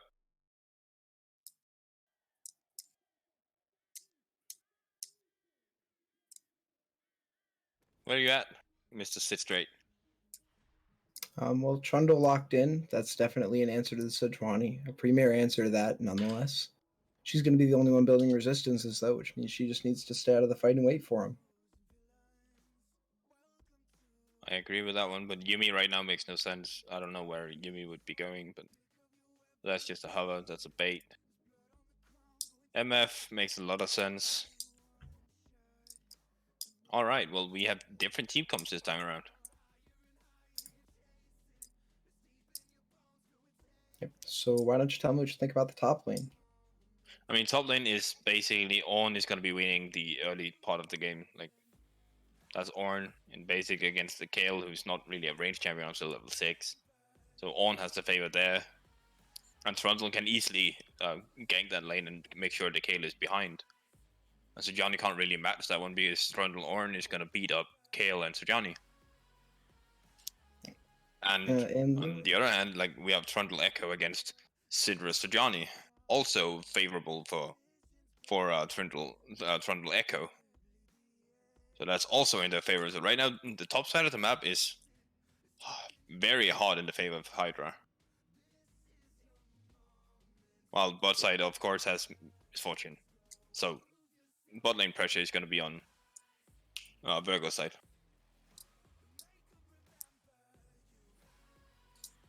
And the jungle? Oh yeah, like, the jungle is just Trundle versus Sejuani. That's not much to be said there. Like, Trundle counters Sejuani straight up in the 1v1 because of the ultimate. But as you said, as long as Sejuani just kind of stays clear of Trundle at the start of the fight, then yeah, it can be a hard time for Sejuani to be able to do anything this game. And how do you feel about the mid lane? I mean, like I said in the draft, like, Echo is considered the counter to Syndra. So this one should be in favor of Chang. And if he's doing like he's been doing for all the other games, well, then he's going to be running Ignite. And how do you feel about these bot laners? Well, I mean, like I said, it's MF. Like MF wins the AD carry duel, and Thresh, in my opinion, is still better than Nautilus. So I would give the early advantage to MF Thresh. So I feel like Serenity might be looking down there to gank. What do you think about the compositions? I mean, I do like Hydra's better than I like Virgo's. Syndra can't really match Echo in a side lane later on. Sure, Echo can't match Kale, but you do have Orange to just be there. And straight up, the 5v5 team fight is going to go in favor of Hydra. Like, Kale should not really be able to deal any damage in the fights, because he's against Frontal or an Echo. So Kale should not be able to do anything. What should the junglers be doing? I mean, Trundle should really be looking to make sure that Chang has somewhere to go, because those two has to work together. Do you think that they need to work together on the other side too? What? Do you think that they need to work together on the other side too? No. So Johnny needs to get this bot lane head, because that's basically the only winning lane they have. So that's the only way I see Virgo doing anything, is Serenity just hard camping bot lane. And how do you set up a hard camp bot lane? Well, you just tend to freeze. Freezing is the best option of drawing your opponents closer to you, so it's easier to gank them. If that doesn't work, well, then you pull Cinder down and try to dive them, basically. But then again, it is Saya, so you kind of want to keep them at least in the middle of the lane. Yeah, so do you have any other feelings then about the way that they've came out of this draft? I mean, I like this draft in this game is better for Hydra than it's been throughout the series. Like, Virgo's is a bunch of comfort champions. So they're just relying on comfort to win the game. And the fact that they kind of want to stall out the game because they don't know how to end it early. They don't know how to end with an early game jungler. So they're just picking more late game focused and relying on the fact that Keesis, who's been really strong this entire series, he's going to pull off this late game kill.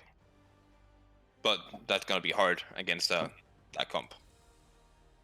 But he is not running Ignite mid this time, surprisingly enough. Do you think that's a mistake? Not really. When you think about outside of lane phase, because they do have the limited who can go silent. You know, like if Echo doesn't, well then only Ornn can go silent. But you kind of want to put your your bot lane into mid at some point. Yeah, you can count us in, Reed. I'm at 5-2.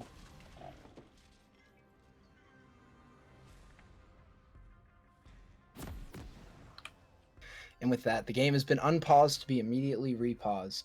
Definitely something went on there that one of the teams. Yeah, I don't know what's going on. I can't really see the chat, so I don't know anything there. We'll look at keystones and see if anything looks askew there. I don't really see anything myself. I do dislike the fact that Ornn went Grasp and not Spellbook. And why is that? But that's basically because Spellbook is just so much better. Like it gives you so much more than Grasp does. Sure, I know you're against Kale, who's a melee champion early on, so you might get some free Grasp procs, but that doesn't, like, it does not impact as much as the fact that Spellbook just gives you so much more. Very fair. We will not be seeing Spellbook.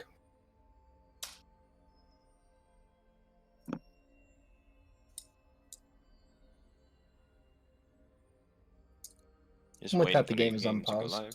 Reed, do you mind if we repause again at 6 seconds? Or we could do 5 if you want to do 5. 7? Sure, 7. Alright, count us in. I got kicked out. Oh, looks like we're going to be waiting for our color to come back in.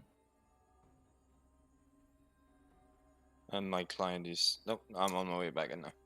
You know, I never did realize, but the red side shop is actually inside of what appears to be a makeshift shift.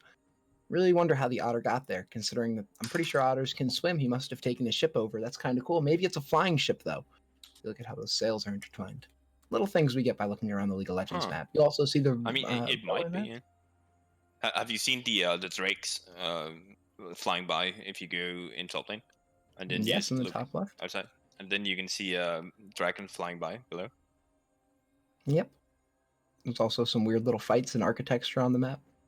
League of Legends is a beautifully detailed Yeah, game alright, I'm because we back have to here. play on this map every time. 7 seconds. 10? Sure, 10. No, I get kicked out again the second I click. What the fuck? Alright, just go. I'll catch up.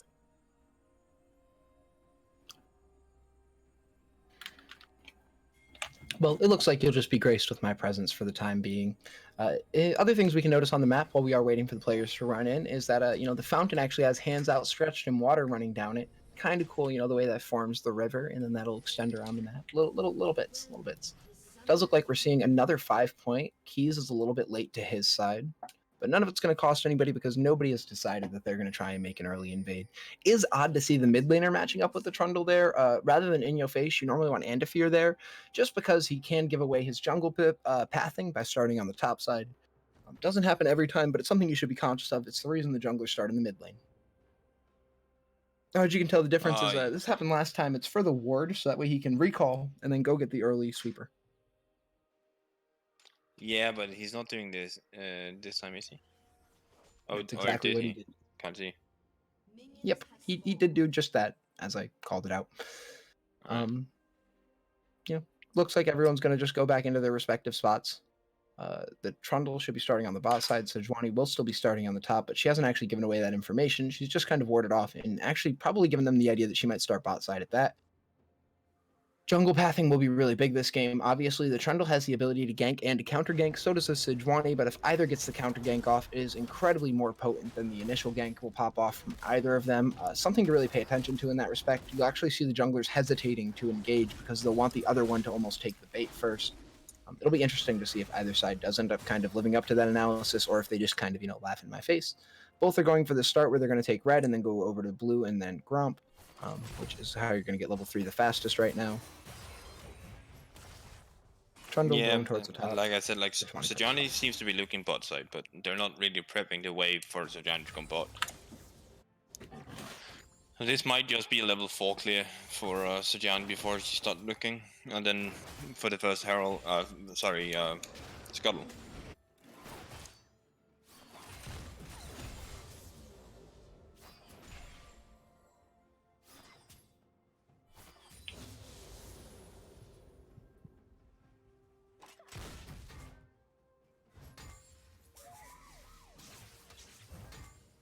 Yeah, just they're kind of mirroring each other like completely the junglers right now. Also, Jen might be looking mid though. And this is the Andafir special. Wait near a lane to try and gank it and then walk away when you feel like it's no longer possible. Chang, having used the stun, opens himself up for the potential. Both level 3, so is Syndra. 2 stun procs are proc. Headbutt lands, the stun connects. Big Q from Syndra will miss. And I'm not sure where that extra bit of damage actually came from. I think it was the electrocute with an auto attack. Yeah. That'll give her the kill. And with a firm CS lead, In Yo Face is in a position to push Virgo, you know, kind of over the finish line very early. 3 minutes is very fast first blood. Wild Stars does catch out Andafir in his jungle, decides to auto attack, bite, auto attack, and it's going to force a flash out from Andafir that gets pinged immediately, and they're going to know that comes back up at 8 minutes and 20 seconds. Orin dealing big damage onto Keys right now, doing the combo perfectly. Good to see that Gunkus Maximus is not just playing this because it's a meta pick, but playing it because he plays it. Yeah, like a lot of people are missing that combo, like just spamming the abilities and hoping for the best instead of honestly doing the combo.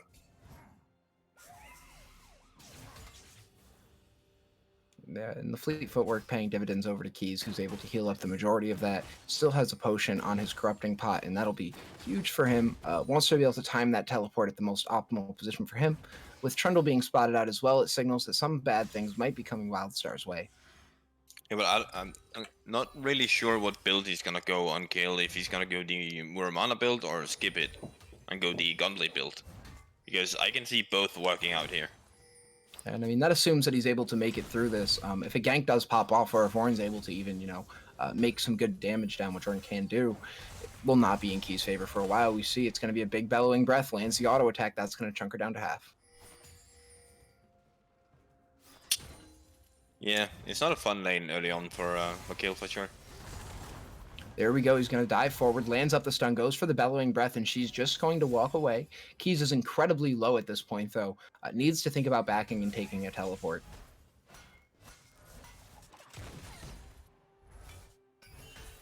Gunkus is baiting. Oh, he's actually just going to walk forward. The slow does connect. That's going to be a major problem. The flash is burnt. Here comes Wildstar. This is the gank we were talking about. The pillar comes down, and because there is no flash, Keys is 100% going to die there. Kill handed over to the Ornn, who flips the script in the top lane. That was a really good pillar, to be fair. He's completely blocking his way of walking. There were definitely a lot of mistakes there. Not taking the teleport, not respecting the fact Trundle had already been to top side. All this was called out by us and pinged by them. So it's definitely avoidable. Still, though, the team will try to transition this into a dragon. Not sure if they're going to be able to get it as it's being shoved off at 1,000 HP. You imagine that they might be able to. With Chang in, though, it's looking over. Dredgeline lands from the Nautilus. Nico goes very low. Now third proc by Chang. And they should be turning their attention onto this dragon, given that it's so low. But Davendir is able to pick out Nico with a little bit of help from Bloke, who has to use Flash and Exhaust. Please, thank you. They let the Baron regen 15,000 HP. But it looks like Blue side takes the kill and the dragon. Really good play here from Hydra, putting themselves in a firm position to kind of, continue to snowball now. And they've really negated the advantage that In Your Face got off of that really early 3-minute kill. Yeah, and that was really nice. Oh, beautiful ultimate there from Chang, and he's instantly going to channel that E right back onto In Your Face. Great blink there, and I'm not saying he gets the kill, but his echo play is at least not leaving anything to be desired. Second part of the Q should slow. It's going to force a flash out from In Your Face. Wildstar is forward, and he's able to land the bite, and Defear should be afraid now, because here comes Wildstars, and that's why the stun is used. It's a big dredge line, though, landing onto the Sejuani, and it's another kill, going over to the side of Hydra. Now 4-2, up 1,000 gold against their brothers, Virgo. Yeah, this is way more aggressive early on from Wildstar, and especially the roam from this Nautilus. Like, that's a perfect roam. Like, he sees the opportunity, and nobody's really respecting it. They don't think he's reset, But then he pulls off the amazing flash Q. I can't remember the name of it, but yeah, flash Q. I'm gonna call it. Yeah, it's the dredge line. As yeah, we do see a stun you coming even from said it Gunkus, right he before, goes like, for the bellowing breath, lands another auto attack. Keys is going mighty low again, but this time he's going to be able to turn back that damage, showing the real power of a level 6 KO, giving her that ranged auto attack. Was honestly such a welcomed change, and I think really gave Kale the identity that they wanted to give her, even if she still is a bit undertuned. It's the space a champion like this deserves to be in. Yeah, like Kale has reached the point of Yeah, Nautilus again playing big boy. Davendir on this Nautilus is a threat to be reckoned with. Look at Wildstars just tanking up aggro, so that way Bloke can land as much damage as possible. The Flying Feathers go forward, but they're not able to do the job. We're going to see Gunkus able to get a big stun there. Does not land the Bellowing Breath because it wouldn't have dealt any damage into the invulnerability, but does land a Flash Bellowing Breath. Doesn't need the auto attack for Brittle to get the kill. Keys does get the kill at the end of the day because of minion aggro and a turret, but Chang is still going to pick out In Your Face now 1-2-1. Any early game lead that the Syndra had is now null and void. Yeah, this is the power of Echo into that lane. Because the second Syndra missteps, well, Echo can just punish instantly. The real benefit of playing a champion like Echo in the mid lane who, while having a very high execution floor, doesn't have the highest execution ceiling, to be entirely honest with you. It's one of the reasons why when you've put a certain number of games on Echo, your win rate tends to plateau. Statistically, that's not just my feeling. Although we do see Scuttle Crab going over to Virgo right now. That's going to feel really good for them. What's going to feel better, though, is the Rift Herald going over to Hydra. I've said it a million times over. I'll say it again. This Rift Herald is your priority objective in the early game. The only thing that you can get any earlier than it is a dragon that spawns before the Rift Herald does. And you got to be ahead for that, which they were this game. Yeah, like I do like the swap, and I also do like the purchase of boots of swiftness instead of mobile boots. Play used by Beta. Gunkus walking back towards the enemy turret, going to use the Bellowing Breath, gets hooked by some great Thresh plays, lands an auto attack onto Beta, but will not be able to do anything with that pillar damage. The kill is going over to Nico, whether he wants it to or not, and he's just trying to walk into Thresh, trying to get him to auto attack him in whichever way possible. Fortunately, he's not that dumb.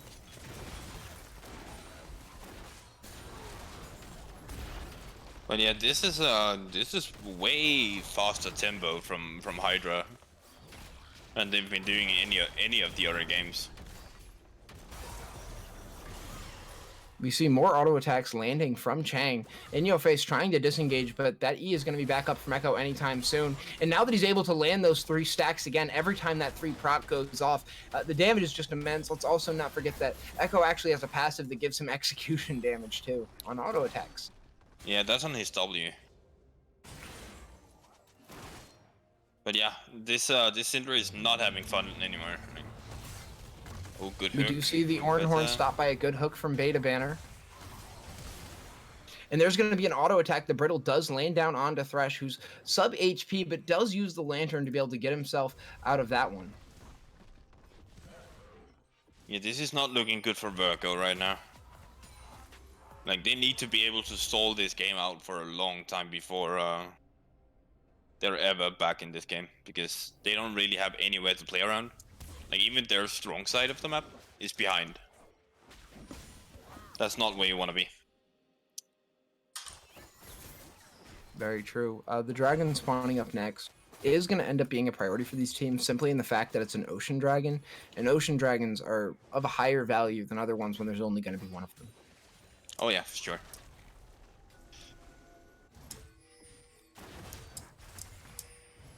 And I also do kind of like this, the fact that they're putting Echo top against Kale, because Echo is so strong right now. So not even Kale can handle Echo at this point. And neither of them have TP, and Ornn is just better in the overall team fight. Good use of the feathers there to take Dragon, and a good smite from Wild Stars is going to pick it up. Yeah, he did smite it this time.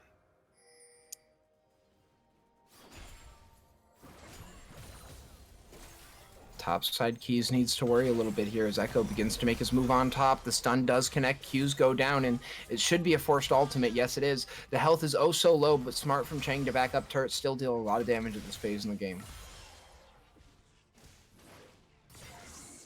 Oh, nice hook. Yeah, that hook is huge, and he's going to be...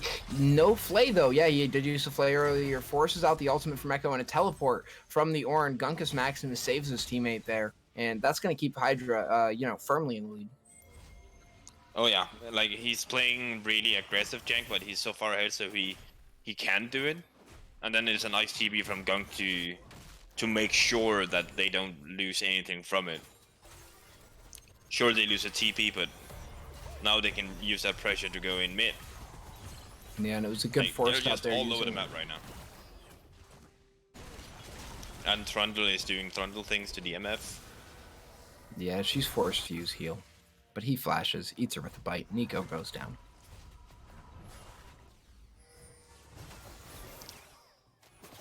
This is really not looking good. They're kind of gonna need a miracle to get back into this one.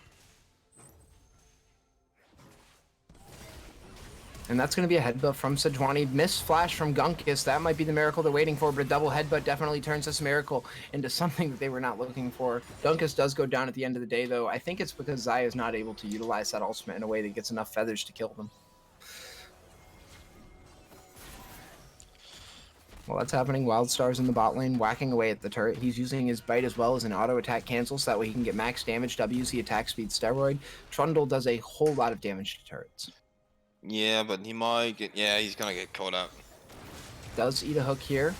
Another auto attack, runs forward towards the Misfortune. The Lantern's going to keep her safe. Bullet time is channeled just to make sure that the kill goes over, and the shutdown gold goes on to Nico. It's only 150 gold, but when you don't even have your Essence Reaver yet, it's welcome. Oh yeah. Like any bit of free gold they can get is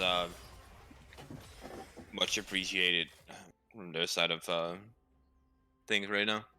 But Wildstar is kind of greeting staying, but there's no need for him to stay.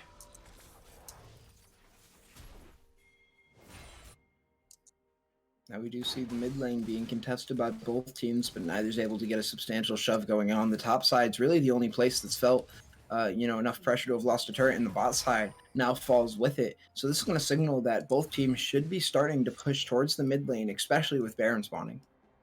It's not Baron. It's the next first health. Oh, that's even more important.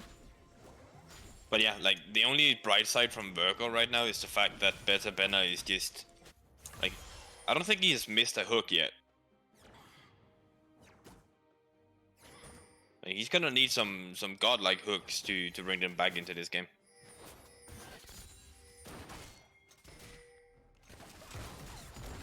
We do see Misfortune holding on to the mid lane pretty well with her support, but given that it's just Bloke alone in the mid lane and that Nautilus is off on the top side, you can't help but feel like Hydra's getting the better of this deal right now.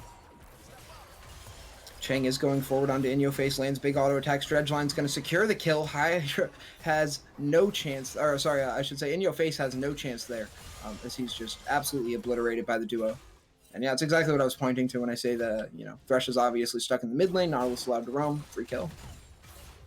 Yeah, they're just like, I don't know why they didn't play like this in the first two games, because this just shows them being a class above Virgo.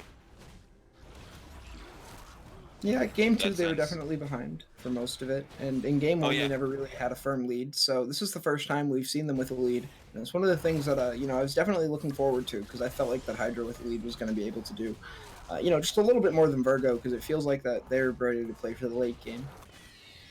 Like, they're really taking advantage of their lead instead of, sure, the gold lead is not that big.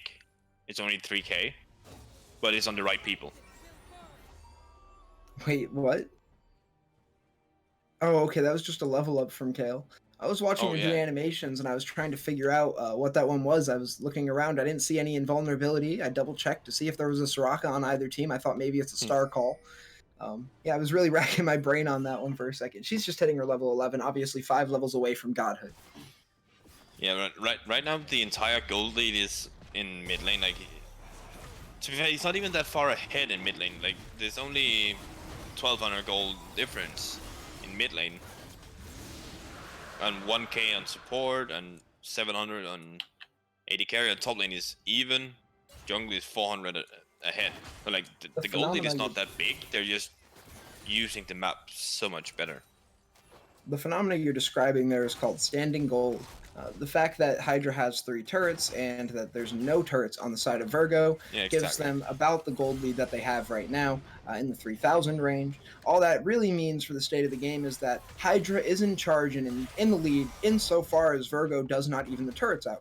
If Virgo can even the turrets out, then Hydra begins to fall out of favor. The issue is it's a lot easier to say just even the turrets out than it is to actually find yourself the time to do it. Yeah, but this is we've kind of reached the point of Ornn not having a good time.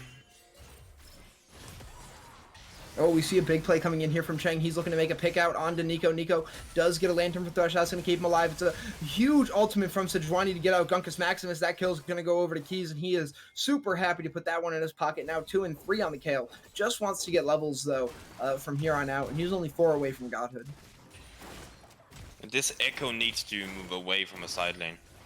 Like this, like the roam he just did mid was good. I didn't really work out because Nautilus wasn't walking up at the same time, so they didn't get the kill. But he needs to push this wave and then roam, like go and do something, because right now Trundle is not doing anything either. He's just running around. And we see Syndra going to use a little bit of her wave clear there, but cannot match the power of Chang, and that's why the wave's going to continue shoving on the top side. Also allows him to pick up very short, what is that, 30 gold? Yeah, I think he took the camp before and then just went and pushed another way.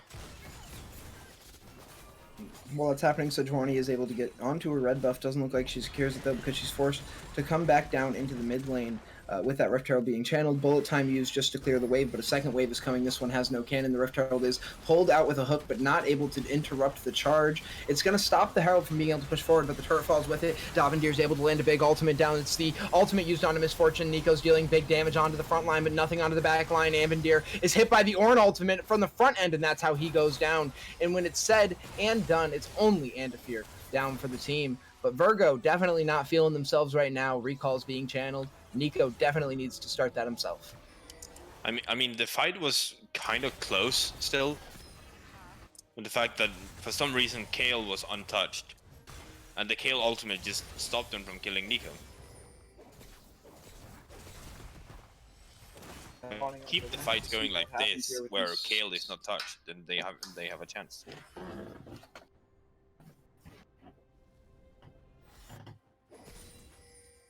Like the Kayle is 62 CS up right now on Ornn. That's kind of not where you want to be.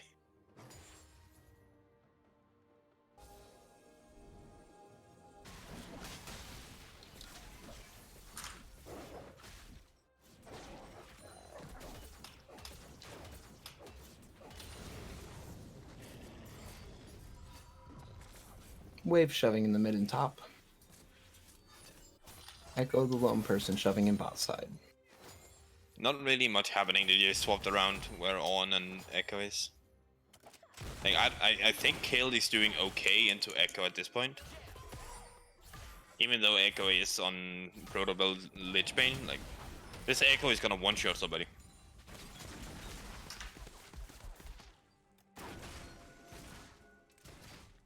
I'm just kind of sad to see him just keep staying in one lane.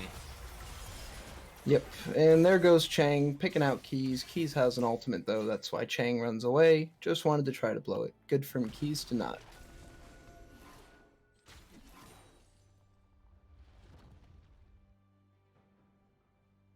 Yeah.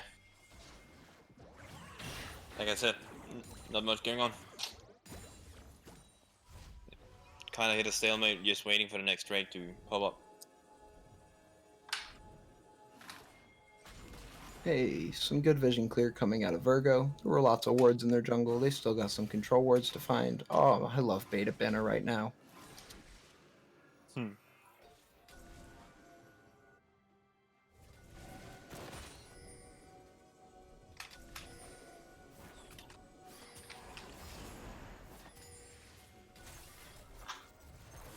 Pressure mounting up. Chang looks to go in, lands the Q. Parallel convergence on the back line means the team is forced to stay forward. Chang doesn't capitalize. The ultimate trailing is going to be a bit of a threat, but Andavir is not afraid of it. He gets picked out by a dredge line, though. Ornn ultimate's going to be used up on top of it. You should just turn on to the dragon right now, though. You've got the smite. This is what you came for. Oh, wait, they already got the dragon. They got so that's why they're fighting. Oh. Makes a whole lot more sense to me as parallel convergence lands onto 2. The Syndra's going to be picked out. She's going pretty low.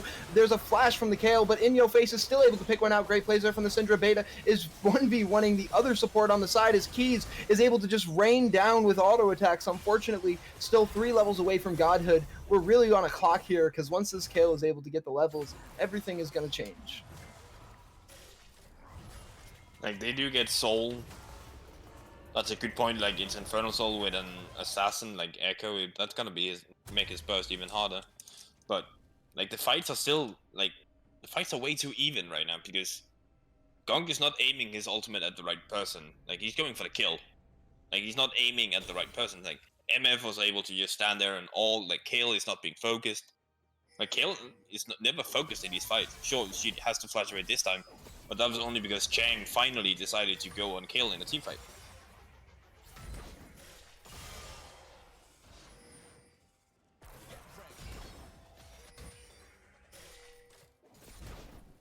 Things come down. Looks like they want to pick out her scuttle, but that's going to cost Davendir his life. Caught out once again in the pursuit for vision, and that's a big shutdown goal going on to Misfortune. 300 in her pocket.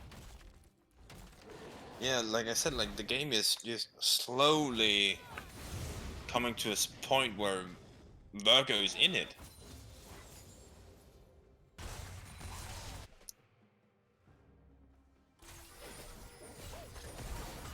Here we see it's a big E forward from Chang. Chang's dealing damage onto Good job, Keys, Chang. but the stun is going to keep her in place. It's a good kill. Ultimate never given a chance to use from Keys, and that's exactly what you want to see out of Echo. Caught out right now, though, is Bloke, who's entirely alone in the mid lane. Here comes Beta Boomer with a big flash and a death sentence, which is staying true to its name. Even the lantern used in the backline, signs of a good thresh there. Chang playing forward onto In Yo Face, does bait out the ultimate from Syndra, but without an ultimate of his own to boot, he's going to be forced to go group up with the team on the top side. He's looking to cut people off, though. Nico's the target. Nico knows he can just auto attack. The shield doesn't come down in time, and that's 950 gold into the pocket of Misfortune. That's an Infinity Edge completed.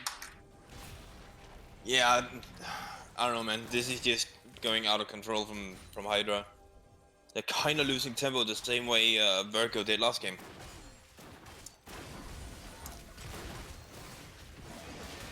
And now obviously the attention is turning on to the Baron Virgo in a firm position to try and get themselves to at least level 16 on the kill. That's the goal. The Ornn ultimate is going to be missed, actually. That's the first one from Gunkus. I didn't get to see, though. Maybe he was flayed away. He's going to be able to land a headbutt on Beta Boomer. There goes in Sidwani. She's able to make a play. Bullet time's going to rain down on two of them. One's dead. The second's dead. Syndra's going to pick it out, and Keys picks out the other. But honestly, that was all on the back of Nico's bullet time to get the damage down. And now this game is in Virgo's hands. Yeah, they've evened up the gold without touching any of that standing gold, which means that once they do turn this Baron into turrets, which they are almost inevitably going to do, you'd have to actually stop playing the game to not take outer turrets with a Baron in pocket. It's really just a matter of what happens now from Hydra to try and answer this, because like I've been saying now, repeatedly, pretty much, level 16. Yeah, one level away from, and one item away from going 1v9. But I have to point out the fact that Beta Benner is just, like, he I don't know, man. I'm lost for words. His hooks are so fucking good. Like, he's been stopping Ornn basically when it mattered the most with the ultimate. Like, he's been the one stopping. Yeah, and there we see it's going to be a big ultimate use there from Chang, and they're glad to get that one out, but not so glad if he's able to pick out In Yo Face with some shutdown gold of his own. He's running through the backline, and he is an absolute terror. That's a serious power of the Infernal Drake there. That soul is just bolstering the Echo to be able to deal as much damage as he does. Gets another, throws out a Q, and continues to just pop and prod. That's the first missed lantern from Beta. I actually don't know how he picked that up. What? There might be a slight, yeah, I don't know about that one. That's just a straight up glitch. That, or we're going to call it a visual bug, whichever one, Riot determines is the official phrase at the time. Regardless, this mid or bot lane turret is actually going to be pressured now by Hydra. And, I said it was going to be difficult with the Baron buff to not take outer turrets, but so far it looks like the side of Virgo has only taken one. Yeah, this is basically because Keesus is here. Like, Keesus is just the one doing the work in a side lane right now, because the rest is being run over by Echo, who's soon to finish his dead cap. And Ornn is one level away from being able to upgrade said dead cap. That's gonna be quite scary when that happens. The Echo is scary now. Chang is playing really well. Just waiting for that breakpoint. Yeah, that pillar obviously, actually I don't know if it gives vision. I feel like it does. I'm gonna pretend it does. It definitely does. You see a hook from Thresh, death sentence, and that's going to be a flay to use, but the bullet time this time is just not on point. Nico definitely going to be clutching his fist after that one. Still, they want to take out this Elder Dragon. They have a real chance here. Turrets are falling around the map. What I want to see is, I want to see Ornn use the ultimate in a place where Thresh is just not going to be walking up and hooking. Yeah, it'd be nice if Gunkus had learned from a few of his mistakes. Death sentence down, this might be the call for the Ornn Horn. I think he's waiting for them to get into a tighter corridor. When they were backing up into that pit, there was actually a pretty good chance that connected stun from the Syndra is going to be what kicks out the support. He goes down to Nico. There's a big Ornn Horn. That's going to land onto two of them. They go forward. Echo gets the shutdown gold. Now it's Ornn in the front line. Sejuani next to go down, but she actually finds her way onto the back line. And now Keys is auto-attacking. He's level 16. Don't forget that he is the strongest member on this map right now. And a big respect has to be paid over to the Kale, who has already lost her ultimate. And with it, just a little bit of the respect that she once commanded. Yeah, but now the Elder is not going over. It seems like they're not going for it. Yeah, and they're still going to continue to fight here. Syndra does pick out the jungler. If Wild Stars falls, so does the Elder Drake. Q used for disengage there. Andafir is back in the picture now, so that means there's no chance to really outsmite him. And that means Virgo now turns their attention onto the Elder Drake. Pings come down. They don't want to give it up for free. Chang is going to look to make his entrance. He has been an absolute monster so far, and this Echo does get spotted out by a ward, and he can sense the change in pressure. Syndra is looking to land the stun, but only lands the damage. Trundle comes around the side. Wildstar Smites have left something to be desired. A Dredgeline lands onto Syndra. That forces out a flash. Sheets and ultimate, and Andafir goes down. Next, we see Keys dealing auto attacks onto Bloke. The ultimate onto himself. It's back up. That's how Davendir goes down. A bullet time is canceled. Thresh now backing out with the team. It's blinking health bars for Virgo. 2 full on the side of Hydra, and they're the carries. Chang loses a big chunk there from one auto attack. That death sentence could have changed the course of the game. The parallel convergence does land and slow, but does not convert into a kill for Chang, and that means Hydra is now all onto the Elder Dragon. Oh, look at that. Gunkus Maximus is able to channel another ultimate. That's how long this fight's been going on for. He flashes forward and tries to dive onto the Misfortune. The Elder Drake's going to pick him out. Blow gets another kill because of the Elder Dragon. This pickup has been instrumental to their fight wins. And the Team Hydra backs off now, but with Baron spawning in the next few seconds, everything in this game is about to be turned up on its head, because it was once Hydra's and then it was Virgo's. It is now Hydra's again. And I dislike the fact that Ornn decided to upgrade the IE and not the Rabadons. Like, Rabadons would have been so much more impactful than the IE would be at this point. But I guess they're just waiting for him to get one more level so the Rabadon can be upgraded as well. I don't know how far away he is. Alright, he's close to 15, so he just needs to go in mid now and stock up some XP. Yeah, it's always a tried and true way to find levels. Yeah, that means go catch some XP somewhere. Like, you need some XP, dude.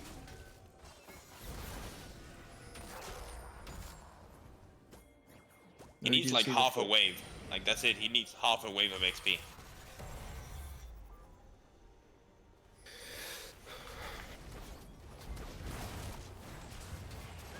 Missed blasting cone attempt there. Oh no, it was Echo just clearing out for his team. Smart plays. Virgo has no answer. Hydra he got takes the level. Baron. And there comes the upgrade.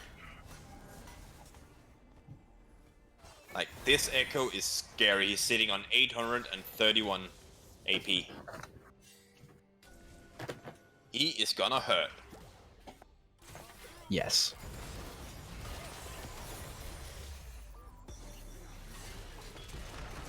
Death Sentence lands down onto the Trundle. Bullet time is channeled, but Wildstars is able to land an ultimate down into the Sejuani. That's the priority target. She gets hit by an ultimate and is down so much of her resistances that she gets killed out. The inhibitor turret will fall. Lantern still gives a bit of vision when the inhibitor vision does fall on it. Q used forward by Chang.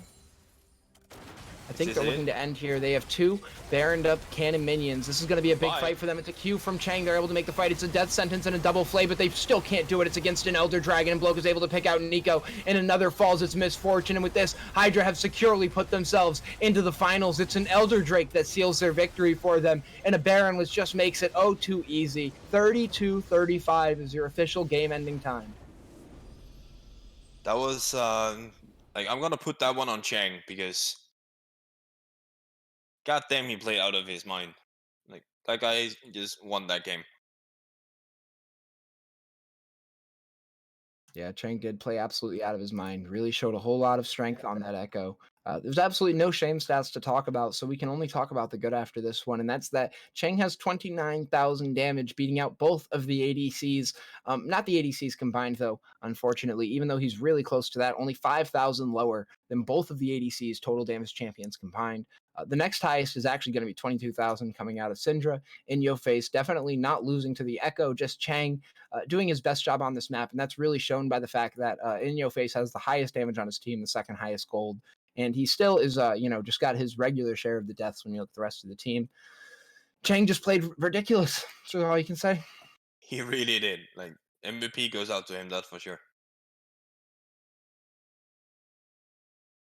But yeah, Keezus was the bright point, but Kale can't really do much against this comp. So drafting Kale in this comp just made 0 sense. Because sure, the lane is good, and Kale late game is good. But against that comp, Kale can't really do anything. Even if Chang didn't snowball out of that lane, then Kale would still not have been able to do much against on Trundle Nautilus. But yeah, Very overall, really really good games, like 3 games, close games. We can really see why they deserve to be in the semifinals, and it's gonna be Hydra taking on Chimera in the final. great. That's gonna Do be you have good. anything else to add?